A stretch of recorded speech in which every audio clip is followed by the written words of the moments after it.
Nation of months of tireless work here from the Mug Club Undercover Unit.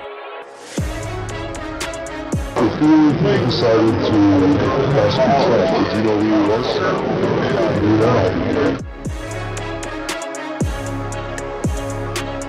It's a travesty of justice. It's pretty horrible. It's a mockery of justice. The whole thing is disgusting. It's a perversion of justice.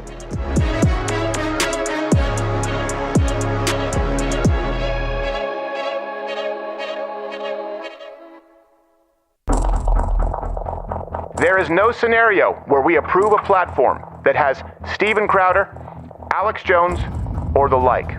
The content of your platform is non-compliant.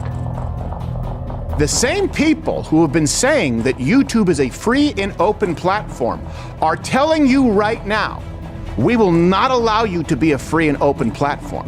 Why? Because it's not about their advertising dollars. It's about you. They demonetized us. That didn't work. Suspend us after the election stream. Suspend us for the next election. Suspend us now. That didn't work. We survived because of you. We had 17 million people who watched the election stream in 2020. You were here with us. The people in charge of 90% of the world's advertising revenue say, well, what's going on? They're doing I thought you took them off YouTube. They're doing okay off of YouTube? Let's stop that too.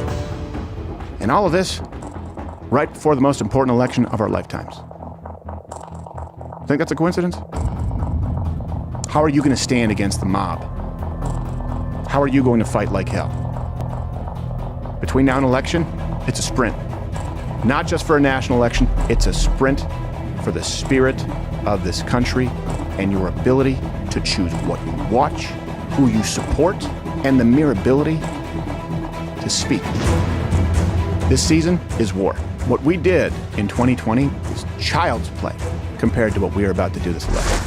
We already have on the ground in major swing states and cities and what they are digging up right now before this election. And they will be there on election night with an army of volunteers and investigative journalists and more access to data in real time than anybody else on Earth.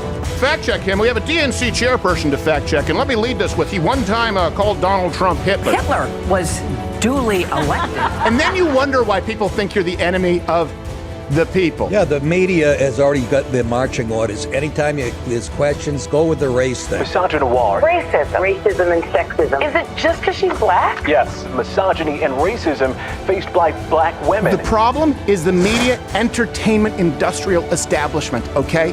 It's the big steal. It's the stealing of the election in front of the American people on every single level. Conservatives out there, hey, don't let us be the only ones getting suspended after election night. Let's go. On YouTube. Come on, everyone.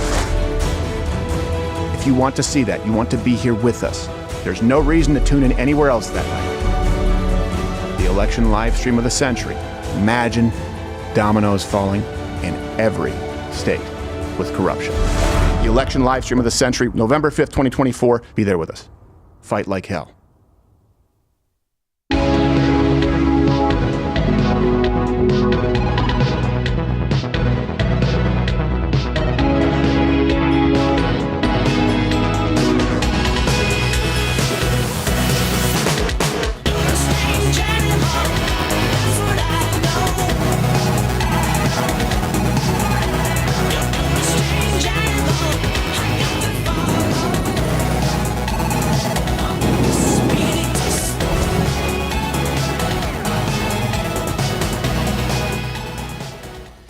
Glad to be with you. This is part of the election season. We told you every single special event that takes place, we will be here with you so that you don't feel so alone, because I know a lot of you do. And hey, put that toaster down, you in the bathtub right now. There's a lot to be happy about. It's the Donald Trump town hall. Right now, we're going to be watching Fox News. We are going to be doing the drinking game along with you. So here are the rules tonight for the town hall. Drinking game rules. You drink anytime Trump uses a nickname.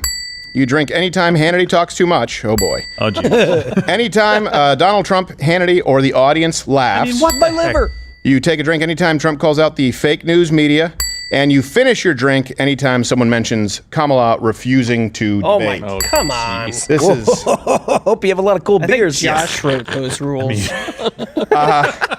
And I like to drink. You're an alcoholic, Josh. Just call it that. Bring that up in the lower third so people know that we're watching. It's the hashtag Trump Town Hall. And yep, you can join Mug Club. Tomorrow we have a Mug Club Undercover special. I can't reveal too much, but look, the theme tonight, before we get into this, nothing is real.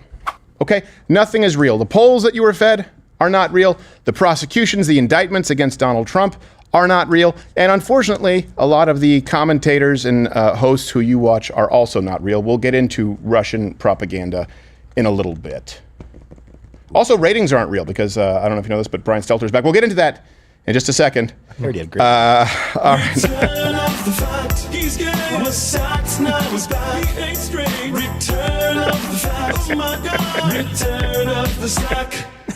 Well, we weren't going to run that right away. Sorry, Tim. I messed you up. But it's fitting because no one is happier about this than me. And by the way, when I say nothing is real, please comment below because there's something going on with Stelter. That man was not fired. That is an arrangement. He has an Epstein client list, something like that. You don't get to be overweight, untalented, unlikable, closeted homosexual, and receive the worst ratings ever in your time slot, remain gainfully employed, fired for 2 years in which you go to Harvard and become a senior fellow, whatever the hell that is, and then come back. It makes no sense. The media is a house of cards. All right. Next to me, of course, is I'm hearing them out there. Guys, they're already partying out there in the mission control. We need to draw a curtain. Baby. Right here, Josh Firestine. How are you, sir? I'm excellent. Yep. I'm excellent. Ready to drink. Ready to I want to make sure. September 20th, you're going to be at Film Alley in Terrell, Texas. Yeah. It's a little town. It's going to be fun. It's a bowling alley, arcade. It's a whole thing. Wow. That's what I play. Bowling alleys. Bowling alleys and food truck parks. I did a laundromat once. Oh, nice. In Dallas, Texas. It was called Bar of Soap. Someone threw a piece of soap at me, and my father said he had never been prouder of me because I ate crap and I did it with a smile. That's the open mic wash your mouth out. Yeah. Did they pay you in quarters? No, I was complete. I didn't work blue. And we have Captain Morgan, CEO. How are you, sir? I am doing well. How's your shoulder? Why are you doing that? I'm asking. I care. You said your shoulder. You just gotten over it. Hey, come on. All right. Let's talk about it. And you're good. We're going to get into our predictions here for tonight, the town hall. And by the way, I know this isn't a debate, so we are going to punch out as often as we need to. We're going to allow this to take place because you want to hear from Donald Trump, not us, all night. But we do have later on a 7+1 things that Brian Stelter was doing while he was on vacation. We're going to talk a little bit about, Liz Cheney's endorsement. We're going to talk about the recent polls, very interesting post-DNC convention bounce. Hint, there is none.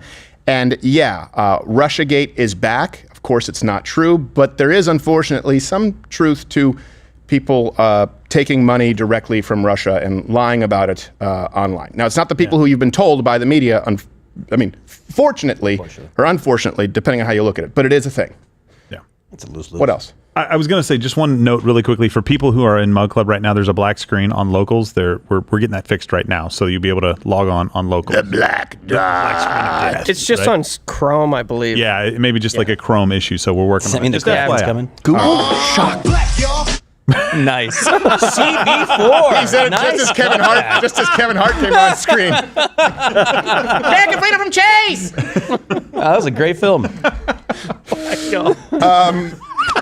Be ready to cue this up really quick, just because we're going to have some fun. Again, Brian Stelter, of course, we did a closing time. We've had our fun with Brian Stelter. He was fired, and so we decided, We thought it was the end. We thought it was the end, but now I can tell you that he is back at CNN. Return of the fight. He's got the sacks, now he's back. Ain't straight. Return of the fight. My God. Return of the sack. All right. I'm just noticing his shirt was open. Yeah, that was worth running towards. So just to be clear, why do you think he's back for anything on CNN? Okay, he was the host of Reliable Sources. He's replacing Oliver Darcy as author of Newsletter. It's just like, I didn't know. Wait, forgive me, kids. What picture is that of Brian frickin' Stelter? Like 30 years ago? Yeah. He's thin. I don't know. Maybe he's doing an ad for Ozempic now. Yeah.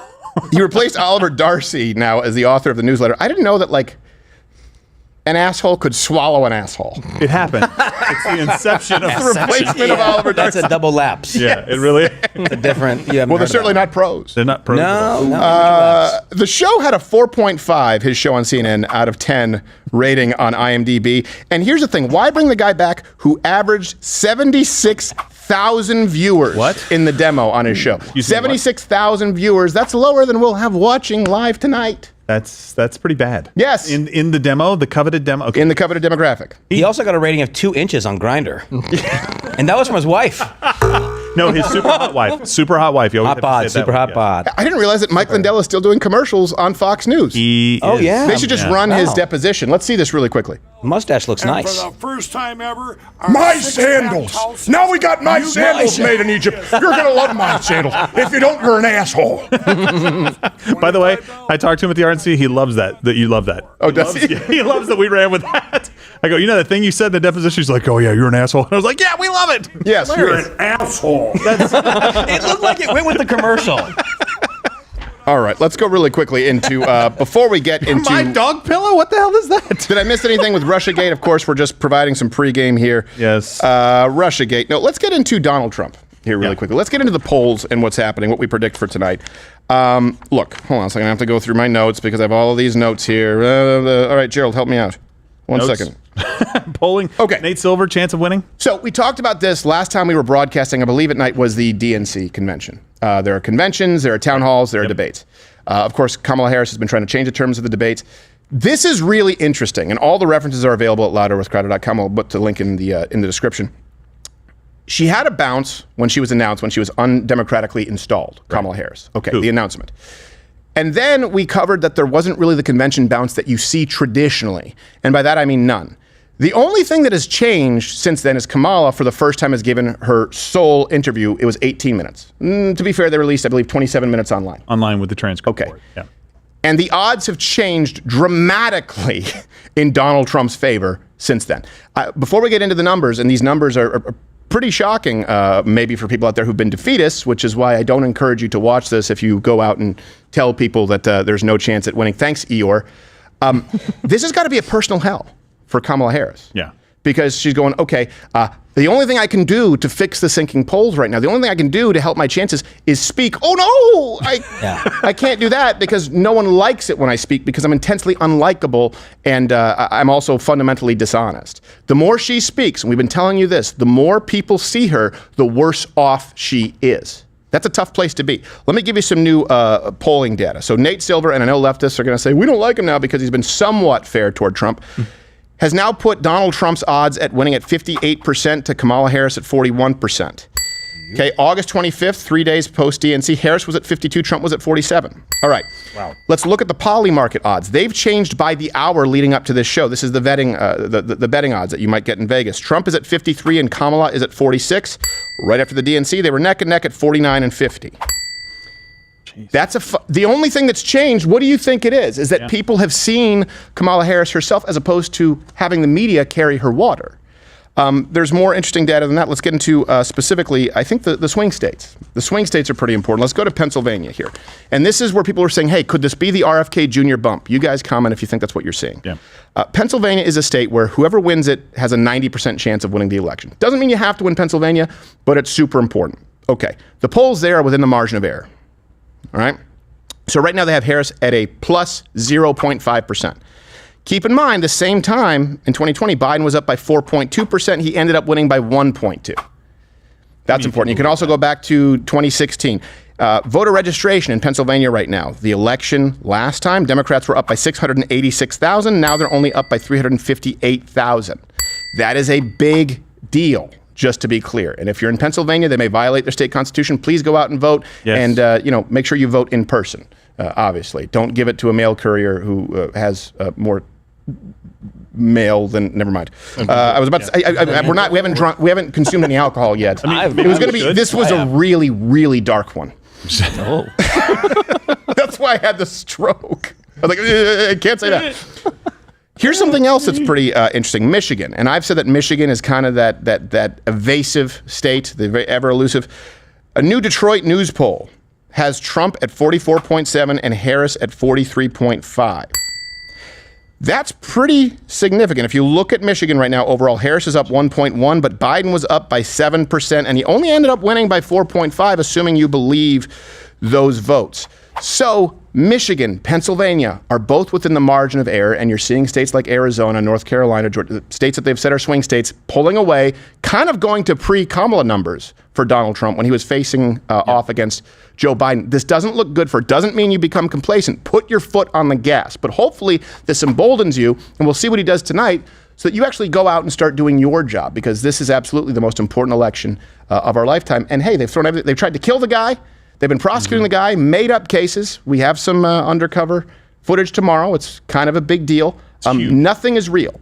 Nothing is real out there. You have been lied to consistently, and I think this is the year. This is the shift when you look back and say that's when Americans fundamentally lost trust in the institution of media. Yeah. So, and one of the things that we told you guys to do is just wait this kind of wave out. She just got named as the candidate. We knew there was going to be a wave. There was going to be this kind of false enthusiasm. Then you were going to go into the DNCs, false enthusiasm again, even though we kind of overshot that. Initially, we thought that would give her a little bit more of a bump. It never materialized. Now you're going into a debate. She had to do her first quasi-interview with the softest softball interview I've ever seen.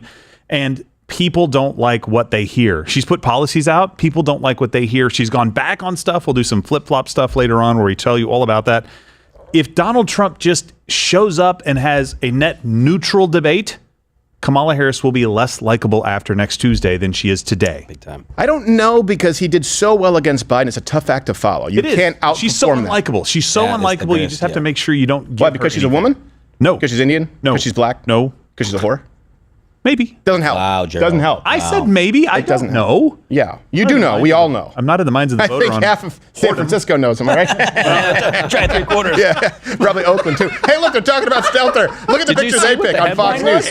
I'll be appearing on air, developing digital content, and helming the newsletter, then eating it. Nice. With my super hot wife. Which brings us really quickly to, this could come down, of course, people will say the swing states, but it could just come down to Pennsylvania or Michigan. There's a way to win for either candidate if you win Michigan and Wisconsin. There certainly is for Donald Trump, depending on how those other states shape up. In RFK Jr., people were saying, hey, there's been no bump, there's been no change here, but that's not necessarily true, because people didn't wait until the post-DNC convention, seeing that Kamala didn't have a bump, and they didn't expect RFK, I think, to come out with a full-throated endorsement of Donald Trump. Full-throated. We are looking, what did I say? You said full-throated. You said full-throated, but that's the right word. They used it. Just, you know. What, I said the wrong word? He just always his throat.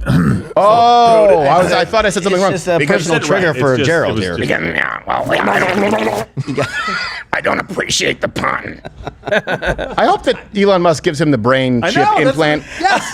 And then he starts. Brother up, Elon. You got Neuralink. Can Neuralink, you that's what it's called, yeah. Let's do this. And then he sounds like Mr. French or Peter He's Sellers. like British or something. Like, ooh, I don't support the military-industrial complex.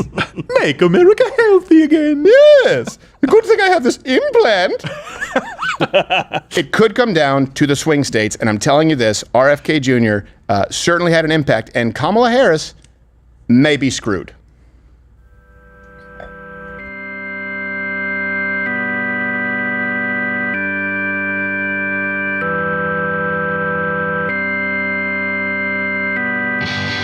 Tonight, I'm very pleased to welcome a man who has been an incredible champion for so many of these values that we all share, and we've shared them for a long time. He's a very low-key person, but he's highly respected.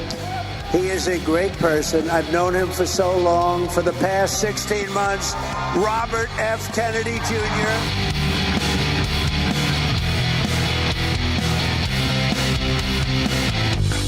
Act like he's a ghost, like he isn't there. He's just a decent guy. Smear stories, they stir. They froze him out. Their knives are long, and now it's time to watch their tears fall. Did you think he'd take that slide, lying down? Do you really think Oswald acted alone? They're so fucking screwed. Swing, swing states to the stables of Trump's votes. Will crush, can't rig it up. Big team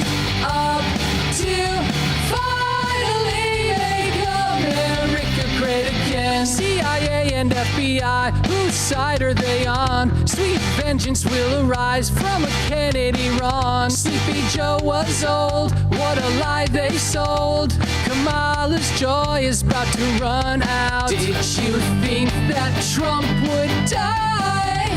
His energy grows.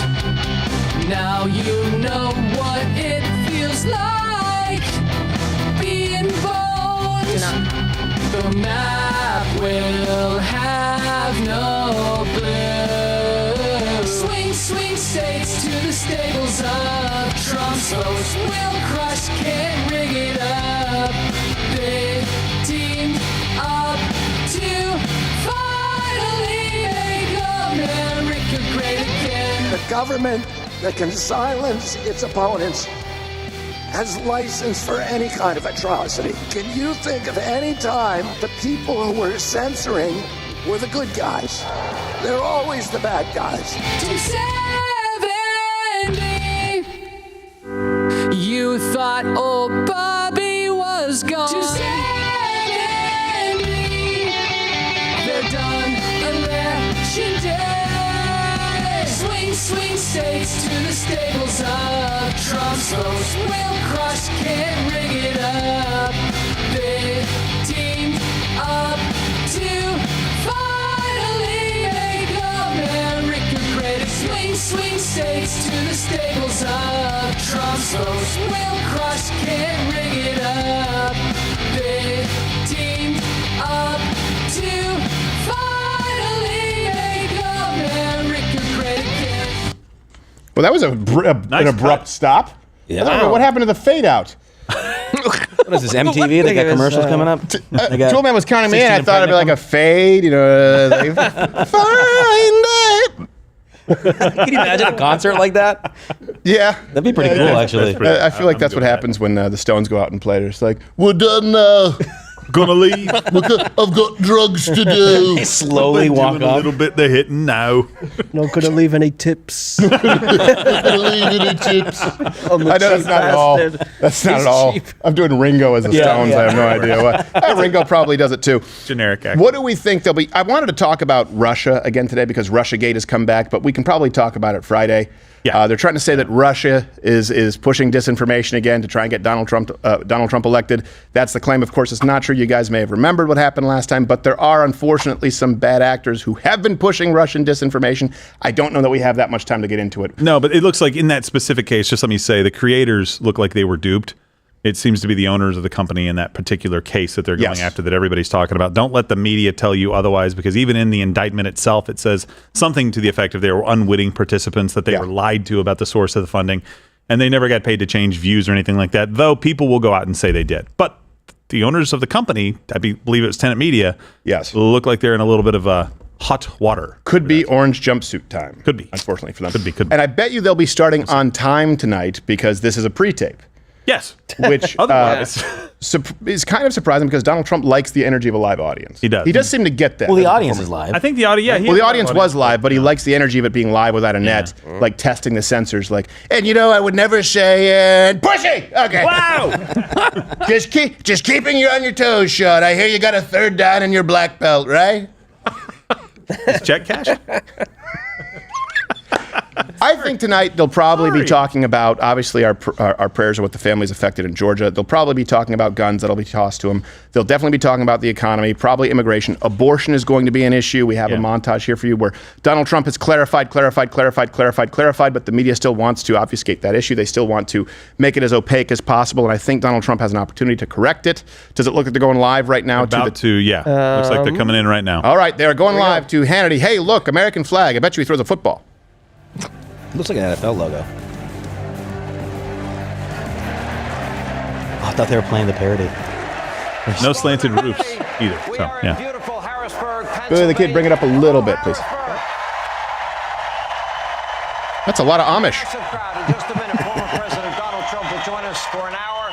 In part, he will answer your questions. Think about this. Chose that in time? just 13 days. But wait, what's the other part? The town hall is only answering questions. questions. Keystone State.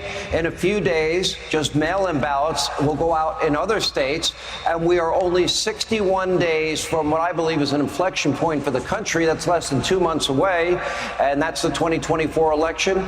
The race, according to polls, is close in 7 states. The latest Trafalgar poll has Donald Trump up by 2 in this state of Pennsylvania. Trafalgar. This state could very well.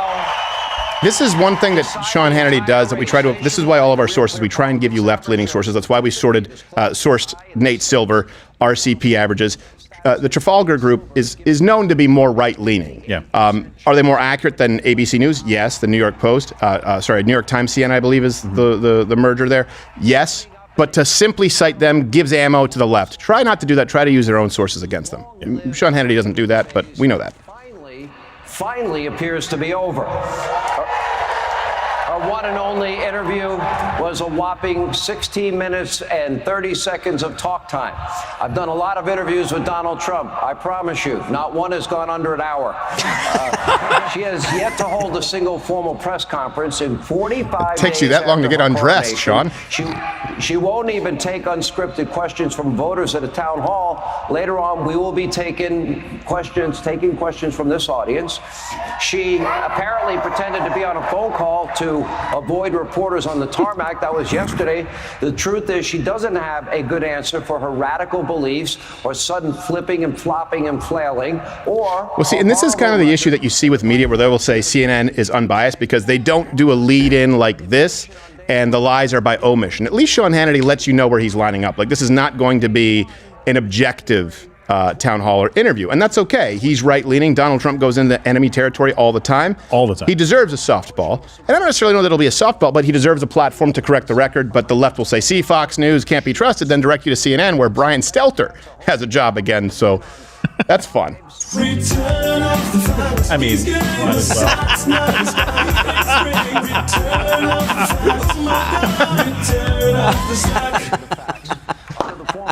I like it too much. I know, it's awesome. Housing was more affordable. Food, clothing, insurance, gas, everything was more affordable.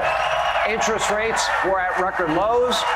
The world was a more peaceful place. The border of our Is it just me, or would this whole town hall be better served with Sean Hannity asking questions so that Donald Trump could say that? Yes, okay. Be better. In the last 4 years under Joe Biden and Yes, but he says it very quickly and succinctly. And oh, by the way, drinking game rules. Bring them up one more time because we just hit one. Sean Hannity is talking too much. Oh, come on. Drink anytime Donald Trump uses a nickname. Anytime Hannity talks too much. Anytime Trump or Hannity or the audience laugh. We've got it. Anytime Donald Trump calls out the fake news media, and you finish your drink anytime someone mentions Kamala Harris refusing to debate. So that's at least 3 sips because Sean Hannity talked a long time. Here is the President of the United States. Oh, that's a finish your beer, right? There we go. Well, he did mention Kamala not debating. That would be a finish your beer. Whoa, did he? People. I did. I'll ignore it. I'll drink. I always think politicians are funny when they come out. Not like Tim Walz funny, like faking it, but Donald Trump goes, whoa. Harrisburg! I thought all you did was churn butter. You do more than that. You love Trump. You love butter and Trump. It's really good of you. I didn't know you had so many outlets in Harrisburg with all the Amish. Witness! All right. Just noticing weird things. Who's tractor? Hi, Sean. How are you, sir? Great to see you. Grab a seat. Okay. Get comfortable. Okay. Hello, everybody. Thank you. David.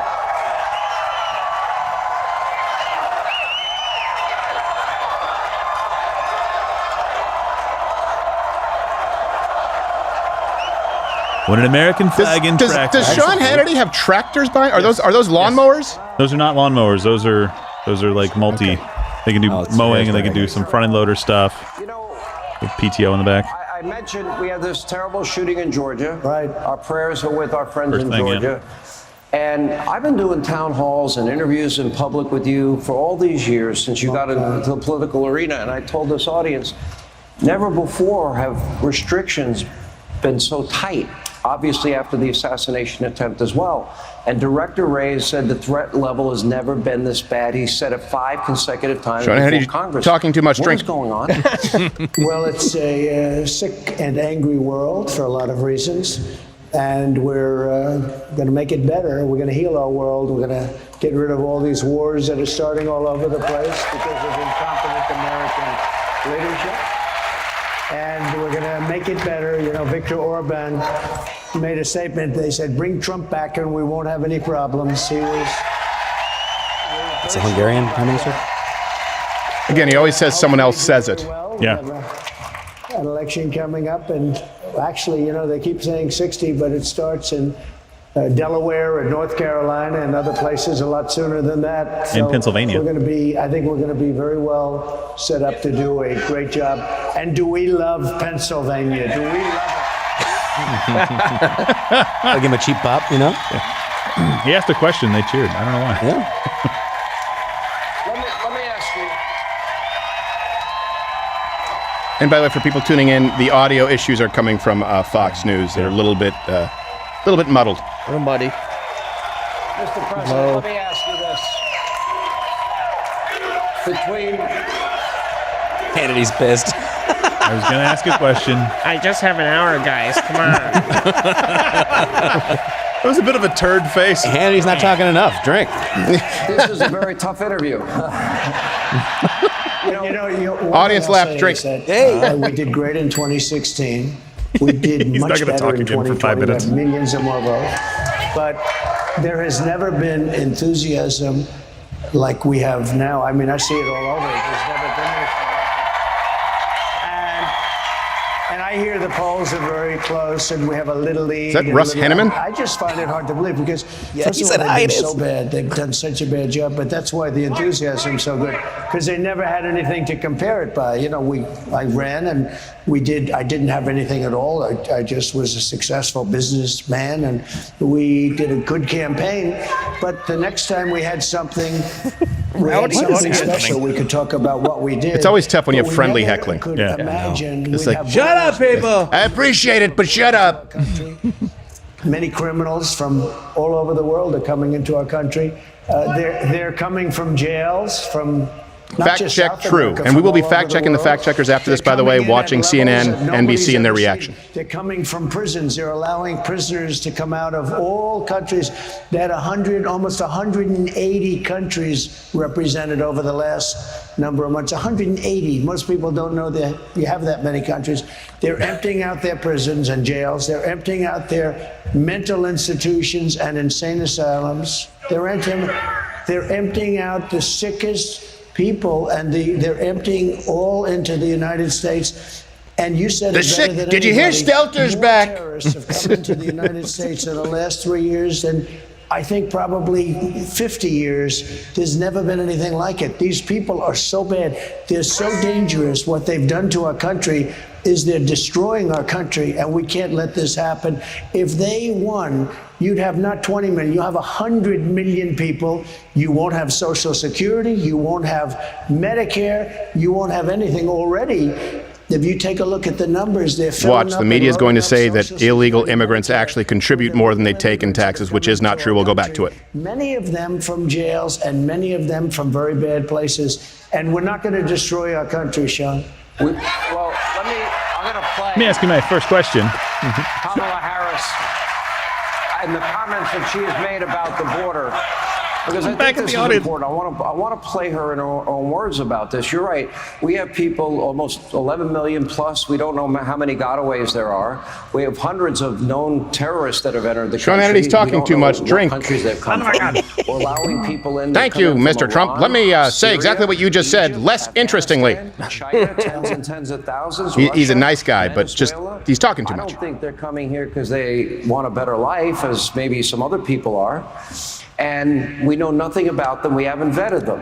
I scroll the names often on this show of people that have been murdered, people that have Do you, been Sean? raped, Do you people scroll? victims of You like to violent scroll. He crime. likes to scroll. And this is all Here's the part where he happening gives you his under opinion. Is this my town hall or the Hannity town hall? The Hannity Kung Fu Extravaganza. He's got a Rolodex of names. He just What goes is your through on the show. reaction to the? You've spoken to some of the Well, families of loved I ones. said at the beginning, I said, when I heard they were going to have open borders, they want open borders. She wants open borders. Now she's all of a sudden saying, "Oh, I think we'll close the borders." Great she knows impression. the borders are, whether you like it or not. But even if you don't want to use that term, she was in charge of the border. It's the worst border in the history of the world, not just here. There's never been a country that allowed 21 million people to come in over a 3-year period. There's never been. And 21 million people, many of whom are from prisons, many of whom are murderers and drug dealers and child traffickers, and by the way, women traffickers. You know, women trafficking is the biggest, and they're traffickers in women, and they're coming in now, and they're putting them in our Social Security accounts, and they're putting them in our Medicare. And just one Media thing, will say that they'll try and You fact take check a it, claim that it's not true, because Take guess a what? look You can't over trace the it when last week. someone's I said illegal. This was going to happen, and it's happening because these people are tougher than our criminals. Our criminals are nice people by comparison. That's the only good thing. We're showing how nice our criminals are. They came from 22 people recently came from the El Congo Chapo in looks like a Africa. great big pussy. From prison. What did you I know do? We he's, refuse I know to he's say. Mexican, but close enough. We're letting everybody in. We're letting everybody in. Take a look at Aurora in Colorado, where Venezuelans are taking over the whole town. They're taking over buildings, the whole town, and the sheriff, who can blame Where are them? the Wolverines? They have AK-47s. You saw it the other day. They're knocking down doors and occupying apartments of people. The people are petrified, and it's getting worse and worse. You look at New York, Chicago, Los Angeles, and now you look at all over the place. You take a look at Iowa, Idaho, places that never had the problem. They're pouring in. 21 million people, that's bigger than New York. And we have to stop it. And we have to do the largest. By the way, we may have some Mug Club undercover footage. Up. The audience laughs. Drink. Nice. We may have some Mug Club undercover footage from some of these Venezuelan gangs. And tomorrow, 10 a.m. Eastern, he's going to be quoting it at the next debate or town hall, I would be willing to bet, because it has quite a bit to do with. I can't speak. Of decriminalizing illegal immigration and free housing, healthcare, education. Tim Walz wants free college education, legal driver's licenses. And his family doesn't want him. His brother endorsed me. I was watching Waters before the town hall. And honestly, it looked There it is. very nice looking family. But his brother endorsed me, and the whole family endorsed me. I said, who are all the people? So did Barack Obama's half Kenyan brother. Remember that? There's something. And his chef, I There's heard. something weird with that guy. He's a weird guy. JD is not weird. He's a solid rock. I happen to be a very solid rock. We're not weird. We're other things, perhaps, but we're not weird. He is a weird guy. I love it. He walks Yeah, on we're the other stage things. and Audience something laughed. wrong with You that laughed. guy. And he They called left me again. out. Drink. And then the fake news media picked it up. That was the word of the day. Fake news media drink. That was a hat trick. Hit the ding there, Billy. Billy the Kid. The drinking game rules. Anytime Trump uses a nickname, anytime Hannity talks too much, anytime the audience laughs, anytime Trump goes all the fake news media, finish your drink, anytime they mention Kamala Harris refusing to debate. Wow. This whole thing about the border, we've been to the border. She's white. To the border. You haven't been to the border. And I haven't been to Europe. And I mean, I don't understand the point that you're making. You support giving universal health care, Medicare for all to people who are in this country illegally? Let me just be very clear about this. I am opposed to any policy that would deny in our country any human being from access to public safety, public education, or public health. And fact check, sanctuary cities put legal immigrants at risk. I am in favor of saying that we're not going to treat people who are undocumented and cross the border as criminals. That's correct. The border is secure. Listen, I think there's no question that we've got to critically re-examine ICE and its role and the way that it is being administered and the work it is doing, and we need to probably think about starting from scratch. So, And now she wants to offer a path to citizenship, which by any definition would be amnesty. Your reaction? But, well, before you even start with that, of course it's ridiculous. You can't do it. No country could sustain this, but she wants no fracking in Pennsylvania. She wants no fracking. Media will fact check and say that she now said she would support fracking, even though she said she wouldn't. There will be no fracking. There will be no fracking. There will be no fracking. Then just recently she said, yes, I could approve fracking. Look, this is... His impression is so good. This is a woman better than yours. Is dangerous. I don't think too smart, but let's see. But she loses her train of thought a lot. She goes, that's why she doesn't want to do interviews. Can you imagine her doing an interview like this or like any of them? I mean, that's close. Some defense. Yeah, it's not quite. She did an interview with Dana Bash on CNN. And, you know, I have to tell you, Dana Bash did the debate with Joe Biden with... Joe Biden. I used to call him Fake Tapper, but I don't do that anymore. Nickname. You know why? Because Nickname drink. Just it. I'm out. And I thought that she would give a fair interview based on the debate because she was fair. I was surprised, to be honest with you. I didn't expect that, but she was fair. I thought I did well. I don't think he did too well. Well, a friend of mine said, you should have done the interview. Yeah. He's not going to make it. And you know what? Refill. Bring up the drinking game rules for people who don't know really quickly. Refills. It's very unfair in a lot of ways. I complain about it, but she ran against him in the primary. She got no votes, and she was the first to leave. 22 people or something like that. And she dropped. She was down to nothing, never even made Iowa. And he got 14 million votes, and they threw him out. They said, we want you out. And he wasn't going to win, I don't think. I mean, I don't think he was going to win, but we did a good debate. We had a good debate, and it was a fair debate. And he was down like 18 or 19 points after the debate. And I hate mosquitoes. I'm surprised I didn't think we had. What with the hand thing was? Mosquitoes running around. We want audience laugh, drink, but we need a refill. And we want nothing to do with bad politicians that hate our country, too. You want to know that? What a nice segue. Good segues are better than Jared. They're worse than the West Nile, some people say. Zika! Not going to win. And it was really a coup when you think about it. And the woman who came in, the person that came in last, I mean, she came in last. She was the first one out of all those people. You had many people that did pretty well. It was actually close at the end. And then in South Carolina. I think he could do well to laser in on points a little bit better, make his point with a fact, substantiate it, and then step out. Joe Biden and her. It's going to be tough for the media to take victorious sound bites from this. They're watching right now. But anybody in New Hampshire that votes for Biden and Kamala, I really think I call her Comrade Kamala. Oh, wow, it is. Nickname drink. Love it. But you know that she did something after decades and decades and decades. It was Iowa, the first two, Iowa, New Hampshire. And that's the way people thought it was going to be. He didn't want to go to New Hampshire. He didn't want to play the New Hampshire game. And so he went to a different state. We won't mention. It's a great state. I won it by a lot. I love that state. But he dumped New Hampshire. And I said to people today, who the hell from New Hampshire would vote for this guy? He changed the whole primary system. He changed the whole system because he took them out of the order. I think it's going to have a big effect. We really want to win New Hampshire. I've done well there, and we really want to win New Hampshire. New Hampshire?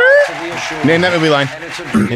Just as a reminder, Kamala Harris refused to debate Donald Trump tonight. That's why this is a town hall and not a debate. So everybody's fully aware is that tonight Fox offered a debate opportunity between you and Kamala Harris, and I was not going to be here, but it was going to be Brett and Martha. This was supposed to be a debate. Right.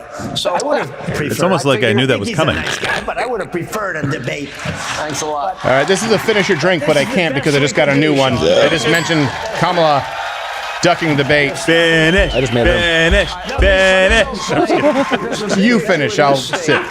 Is the issue. You're at home. We're not. Now, in that, I thought it was a horrible interview and a missed opportunity. Do you know, for 16 minutes, she spoke for 16 minutes and 29 seconds. And that whole interview, the only interview, you and J.D. Vance have done, this is your 36th interview or press conference between the two of you. Jeez. Oh.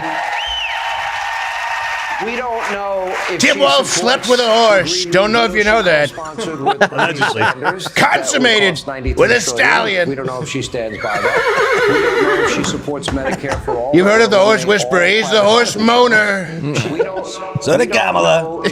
Called Willie Brown a stud. In the CNN interview, she said, well, I said in 2020 that, I would not ban fracking. CNN had to fact check her and say, no, she never said it. This is what she really said. Will you commit to implementing a federal ban on fracking your first day in office, playing all our clips. adding the United States to the list of countries who have banned this devastating practice? There's no question I'm in favor of banning fracking. So, yes. So would you ban offshore drilling? Yes. And I've, again, worked on that. Fact check, she meant to say that she was worked on an oil rig. They ran a train. A guy named Rick. Isn't energy, fracking, oil the lifeblood of the world's economy? So, the Commonwealth of Pennsylvania cannot even take a chance because that's the real opinion from her. Now, the whole country would go down the tubes if you didn't do the fossil fuel thing. It just would go. And you can do all sorts of other things, but Germany tried it, and it lasted for about 9 months, and they were going to go down the tubes entirely, and somebody else came in, and I hate to say, they're building a coal plant every single week, every week. And fact check true. Germany tried to move to renewable resources. They had brownouts as opposed to France, who used nuclear primarily, and they had an energy surplus. And now France is moving towards renewables, despite the fact that there are zero carbon emissions from nuclear energy. And of course, they're having the same problems as Germany. So France was a success story. Germany was a cautionary tale. We'll fact check that after. If she won, you're not going to have Or fact any fracking substantiate. in Pennsylvania. You have 500,000 jobs. Think of that. It's your biggest business. And you get a big majority of your income from fracking. And you have somebody that's not going to allow fracking. She's not going to allow it. You can't take the chance. You have no choice. You've got to vote for me. You've got The audience left. I don't know if we can bring the drinking game rules on the bottom quarter and reverse it, but I need to stop making the drinking game rules myself. That was way too easy. Too effective. You know the media is going to fact check that. Oh no, they've done more leases than ever, and she said she wouldn't ban it. This is very effective. Hold her to her initial position. Yes. Before she was installed. Do that, you win these states. Good strategy. Business for Pennsylvania. And you can't take a chance. She will not allow fracking. She's not going to, and she's got a lot of other problems too. But for your particular Willie Brown, looking at you. Commonwealth, you have no choice If I may. but to allow it. He stood up. 16 minutes and 30 seconds are up. Thank you for being with us. Nice. Hannity made I love how Hannity clearly planned that, and he's standing He has up. a timer. I'm going to stand up. It's going to be a good line. When I stand up, everyone shut up though. They did. I'm out, by the way. I want to drink, but I'm out. That interview, she had notes. That means I she finished knew my the drink? questions. Again? And she had notes. She kept looking down, up. Nobody wants to cover it. I know all about notes. I mean, it's all right if people know that, but she wasn't supposed to have notes. So she's asked a question. She looks down. She keeps on. She had notes. That means she knew that she knew what was happening. She checked her notes on the first question, guys. When they said that they wanted to change the rules that they had agreed to, did they ask for notes? Did they ask for the debate? They wanted notes. They wanted to be seated, and they wanted your mic. They wanted a desk. They didn't want to do. I said, you got to do a stand-up. After they already agreed. Yeah, but they wanted a desk from the beginning. I'm a stand-up. I'm not an improv. Sleepy Joe, he wanted it back. All right, we got to take a break. More with President Trump. We are in Harrisburg, Pennsylvania. Wow. You know what, really quickly, just so we don't miss it, we are going to take a break really quickly so we can get together all of these, not fact checks, but fact substantiations. The media, of course, is fact-checking Donald Trump right now. Guarantee you they'll be wrong about all of it. He's been pretty much right. I'd like to see him laser in on some points a little bit better. I'd like to see him go to the quickest path to victory right on the outset, answer it definitively, boom, stick the landing, and then use it to sort of redirect to issues that he would like to discuss. Really quickly, before we do that, tomorrow, 10 a.m. Eastern, Mug Club Undercover. Nothing that you have been led to believe is real. Everything is fake. And you want to talk about lawfare? Tomorrow is the kind of bombshell that changes how you view this country and our institutions. Tomorrow, 10 a.m. Eastern, and we will be here to take your chats live after you watch the piece. Let's grab a quick break and come right back. When I'm with you, I'm with I'm Al Capone, see? You might recognize me from the papers or the moving pictures, or as that guy that visits your mom when your dad's working at the packing plant. You might even know me from my totally legitimate business ventures.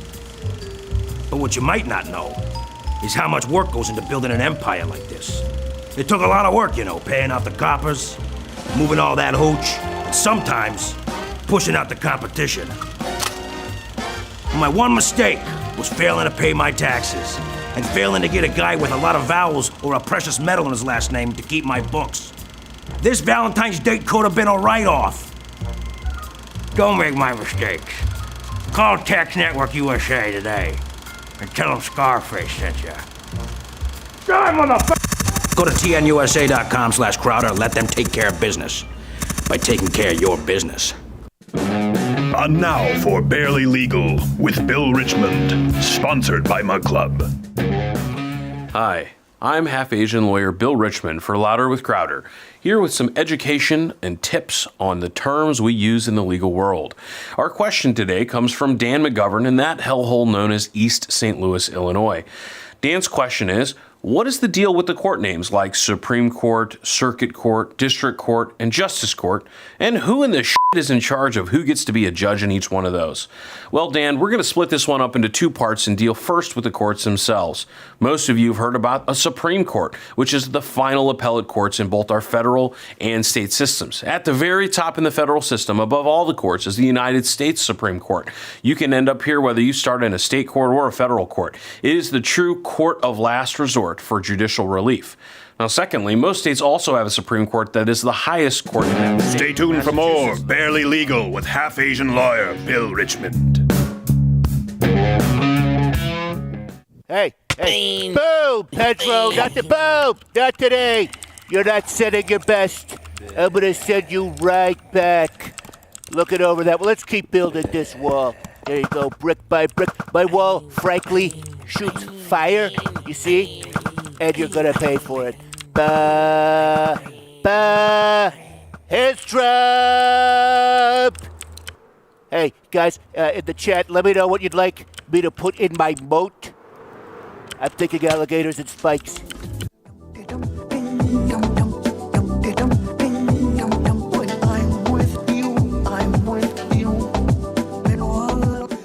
All right, glad to be back with you. Of course, it is the hashtag Trump Town Hall. They're going to come back right here on Fox News.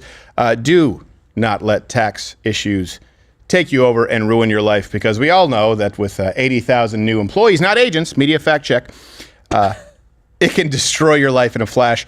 tnusa.com/Crowder. Go there, and or you can call 1-800-245-6000. Anything you can do to just grind the IRS's gears is a good thing, because they suck and they're evil. Yeah, and there's lots of things out there, lots of programs, lots of ways you can get around stuff. So. Yep. But they're legal. They're illegal, to be clear. Hey, I thought it was Ross Geller. It's Jesse Waterspoon. No, come on. And Gary Sinise, who's been on the show many times, I will tell you this: the nicest human being alive. Like, also, I don't know if that guy actually has the capability to be mean. He has basically devoted his entire life to helping disabled veterans. And if you look at the amount of, or the percentage from his charity that actually goes to those in need, it's not like Bono with his one foundation for AIDS, where less than 1% went to people with AIDS. That's why it's named one. Yeah, and the rest went to his Los Angeles offices with an asymmetrical modern Art Deco chair. Well, nice. I never saw anybody's name coming to Afghanistan more than Gary Sinise. Gary Sinise, yeah. Gary Sinise is going to be like, he was just here. Did he get a house here? And the reason he hasn't been on the show more is hey, I'd love for you to talk about it. He goes, I don't really want to go out there and take credit for it and advertise in the limelight. He really just wants to do good and do it privately. Just telling you, friend and a really, really good guy. Yeah. Really, really good guy. Fun band, too. He's got a band. Yeah, Lieutenant Dan Band. Yep. They do a lot of tours with the USO. Yes, Gerald. So just I wanted to say, I think you're right now with Donald Trump's responses. If you only played sports, maybe I would have been threatened. Before you go, really quickly, drinking game rules, bring them up really quickly so we can do it full screen. And then I want to hear from you, because you're brilliant, but not really. Anytime Trump uses a nickname, drink. Anytime Hannity talks too much, drink. And we'll have to be conservative with that, because he always talks too much. Anytime Trump, Hannity, or the audience laugh, drink. Anytime Trump calls out the fake news media, drink. And you finish your drink anytime someone mentions Kamala refusing to debate or something similar, like refusing to acknowledge the media. Okay, really quickly, Joe, because you have 4 seconds. can't do it with 4 seconds. I don't know, 4 seconds is enough. Go to this. It's already on. Radical Islamic terrorism, which ignores how Muslims have overwhelmingly been the greatest victims of terror.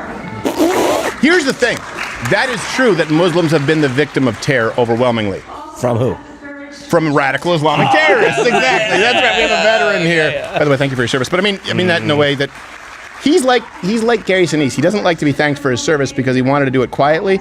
Probably killed some people. I don't know. You don't have to cop to it. No, of course not. But Josh has served his country, and none of us have. So undocumented immigrant is not a criminal.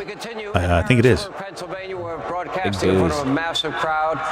By the way, want to give we have in our and audience, a rapist is just a prostitute doing cartwheels. The Republican challenger to a very 98.6% Joe Biden, Kamala Harris voting supporter. Dave McCormick is running against Senator Casey in what is a very important race. Wonderful underbite. Dave, I don't know him. Could crack a walnut. They gave him a mic? Now, you just heard Kamala Harris, our country's failed border czar, talking about her commitment. They're asking him a question? I never say think I know the woman next to them, but I won't. Or illegal alien. President Trump. No, not personally. I don't mean that way. Reaction to that, because who attacked us on 9/11 and who's crossing our border? So she wants to be politically correct, and we can't be politically correct anymore. Look, we have. My question to you during this break: do you think this moves the needle? I don't know so much. Appearing on Fox News, not so much. I think his appearances on podcasts have done more work. But comment below. Israel and with the Middle East is blowing up. It's blowing up. We have Ukraine and Russia. That would never happen. That would have never happened. October 7th would have never happened. If I were the president, it would have never happened, and everybody knew it. Iran was broke. They didn't have the money for Hamas and for Hezbollah. They didn't have the money for anybody. They wanted to Fact check true. The Iranian government said that Donald Trump cost them $1 trillion with their sanctions. But you know, I wanted to say it so much during my term. We went 4 years without any blow-ups. We had no World Trade Center blow-ups. Media's going to fact check this and say, what about Yemen? They can go screw themselves with a wire brush. What about when you beat ISIS? Radical Islamic terror. Because we were very tough at the borders, and we were very tough with our statements, and we had the whole world was a safe place. That was the question they asked Viktor Orban, who's really considered a very strong. They said he's a strong man. Sometimes you need a strong man. He's a strong man. He's the prime minister of Hungary. And he said, you bring back Trump, everybody. Now, I'm not saying it, but he said it because I'd rather say respect. But he said, everybody was afraid of Trump. You bring him back, you're not going to have any problems. It's all going to go away. The world is blowing. The reason I met Josh when I was doing stand-up at a club, and this is something I've been doing for years. You can go back to 2015 saying, Trump would always say, other people say this, I would never say this, but they say, he's so strong. I say, no, I'm not. They say you're the best. I say, I'm okay. Yeah, that and excuse me. Excuse me. This is not a prediction because it's so bad. I don't want it to be a prediction. We're heading into World War III territory. And because of the power of weapons, nuclear weapons in particular, but other weapons also, and I know the weapons better than anybody because I'm the one that bought them and we rebuilt our entire military. We upgraded our entire program. And the one program I hated to upgrade, hated it, was the nuclear program. And I understand it maybe better than anybody. My uncle was at MIT, a professor, the longest serving professor in the history of MIT, a very smart guy. We have a smart family. Check this opinion throughout history with Donald Trump also. I understood nuclear for a long time, the power of nuclear weapons. You need a president that's not going to be taking you into war. We won't have World War III when I'm elected, but with these clowns that you have in there now, you're going to end up having World War III, and it's going to be a war like no other. Let me ask you a more personal question. Kind of like World War II, but worse. A very big price for getting into the political arena. Never mind opportunity costs that you would have had. You've had a successful business. Obviously, you've been a victim of lawfare, if you will, or a weaponized Department of Justice. Although the Supreme Court ruling on immunity, I think, was tomorrow, very clear. 10 a.m. Eastern. We'll get to lawfare. Hidden camera investigation from Mug Club Undercover, the likes of which you have never seen. Election interference, we will remove all doubt. Lawfare is one of the biggest components at play. Tomorrow, 10 a.m. Eastern, your funding doesn't go to Russian propaganda. It goes directly to Mug Club and these investigations and The Daily Show, 10 a.m. Eastern. And Hannity's still talking. Hannity's still talking. Drink. Forgotten woman. What is 2024 about? So it's not that different. It's still about the forgotten man and the forgotten woman. The people are being treated horribly in this country. We're a country that's being laughed at all over the world. And I'll be honest, if Joe Biden would be a great president, I would be happier than being the worst president in the history of our country, because I want to see what's good for the country. And I would have been very happy. I have very nice places I could be. This is not easy. I got shot at. You know, I mean, I got Drink, you made the audience laugh. You bring up the drinking game rules again. By the way, made the audience laugh at an assassination attempt. That's pretty good. That's a good job. Again, that's what we have to do. It makes me think that if you look at everything that we discussed tonight, and you look at your platform. Thank you. Oh, the Trump doesn't tell him to shut up. Orban called him the man of peace. I'm straightforward. I'm a member of the press, but I'm a talk show host. I'm a conservative, and people know where I stand. I think the press, they're all liberal talk show hosts, but they're dishonest about who they are. Like we said. And they have an agenda. They've never played Kamala in her own words. Her radical statements, her extreme statements, I think dangerous statements. And I just think that if we're talking about the border, all of these 11 million, it was all preventable. I think on the economy, if you had sound economic policy, you handed off 1.4% inflation, we'd be doing better in the economy. We'd be energy dominant by now because we were on a path towards energy dominance. We wouldn't have to, Iran was in check. You had them on the verge of bankruptcy. Russia, you had a relationship Sean with Hannity is them, talking and too much. Drink. This undercuts him. Sean, give him the floor. Let him make the argument. The biggest pipeline in the world that Russia was building was called Nord Stream 2. Nobody ever heard of it. And I He just interrupted Donald Trump like, Nord Stream, I'm familiar. I know. No one cares. Doesn't need your help. Billions of dollars protecting Europe, and you guys are going to be buying oil from the person and the group that we're protecting you from. And I shut it down. It was 100% shut down. And then this pathetic person comes in, and he immediately approves it.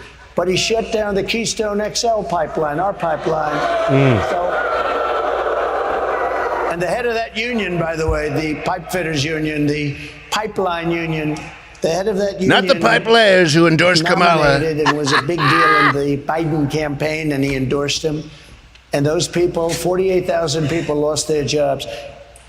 It was all approved. I got it approved. Obama rejected it. I approved it. It was starting. They spent billions of dollars. It was also. It's not a note. It was just and they rejected it. It even. would have been fantastic for us, including the 48,000 jobs. And what he did is he let Russia build the pipeline that I had stopped. It was totally stopped. Going to Germany and other countries. Think of it. We protect them from Russia, and yet they pay Russia billions of dollars. Does it make sense? So I was the toughest on Russia. Putin would even say, you know, if you're not the toughest guy, you're killing us. I'd hate to see you if you were really tough. I hope that by the time he gets to debates, he kind of gets a little better at distilling. Like, he protected Russia's pipeline, shut down ours. I'm going to open ours and take out Russia's. Something like that. Paid us hundreds of billions of dollars in taxes and tariffs under me. Under no other president, and I mean right from the beginning, did they pay 10 cents. You know, we're going to get to audience questions. I do have a question as we go to break. What's that sound? I think there should be a question asked in every presidential election, and I'll ask the people here in Harrisburg, are you better off than you were 4 years ago? Okay, when we come back, more former President Trump. We're in Harrisburg, PA, as we continue. All right, so I apologize for the drinking game rules. I will make them less effective moving forward. I didn't expect Sean Hannity to love the sound of his voice this much. But I believe we do have some fact checks here during the break. What I'm saying, we have some fact checks. Some obviously, like I'd like to read a couple of the quotes that we came in. But really, I wanted to make sure that we stayed with everybody here because I know that people, when we go to break, sometimes they think we're gone away from it for just a little bit. So I want to stay with it. Let me go back to the Viktor Orban quote, and then I've just got a reminder on the terrorists coming over the southern border. He is the man of peace, so that's the thing that I wanted to fit in without interrupting too much. But the rest of the quote is, under his 4-year term, he did not initiate a single war, did a lot in order to create peace in old conflicts in very complicated areas of the world. Good old Orban. I would never say that about myself, but that's what he called me. Right, and guys like Putin, Mr. Peace. How dare you? When he talks about Putin and when he talks about Xi Jinping, when he talks about these world leaders that maybe we don't necessarily like, obviously Russia, China, we don't like them. We think that they're bad people. He understands that to have some kind of effective relationship, you have to be on somewhat good speaking terms, at least. Maybe you don't like the person, but you understand that they are smart. This is the man who, he was the first person, sorry to cut you off, but crossed over into the border in North Korea, right? They said, the media said, this is the first man to do it. He crossed over into the border to call Kim Jong-un fat. He did. Looks great. Everyone looks slim. People would say that about you. You look slim. I would never say that because you might take it the wrong way.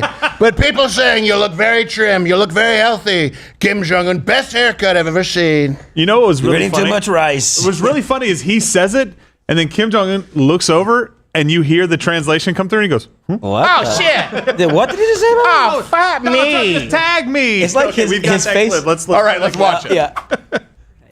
Volume. Getting a good picture of everybody so we look nice and handsome and thin. And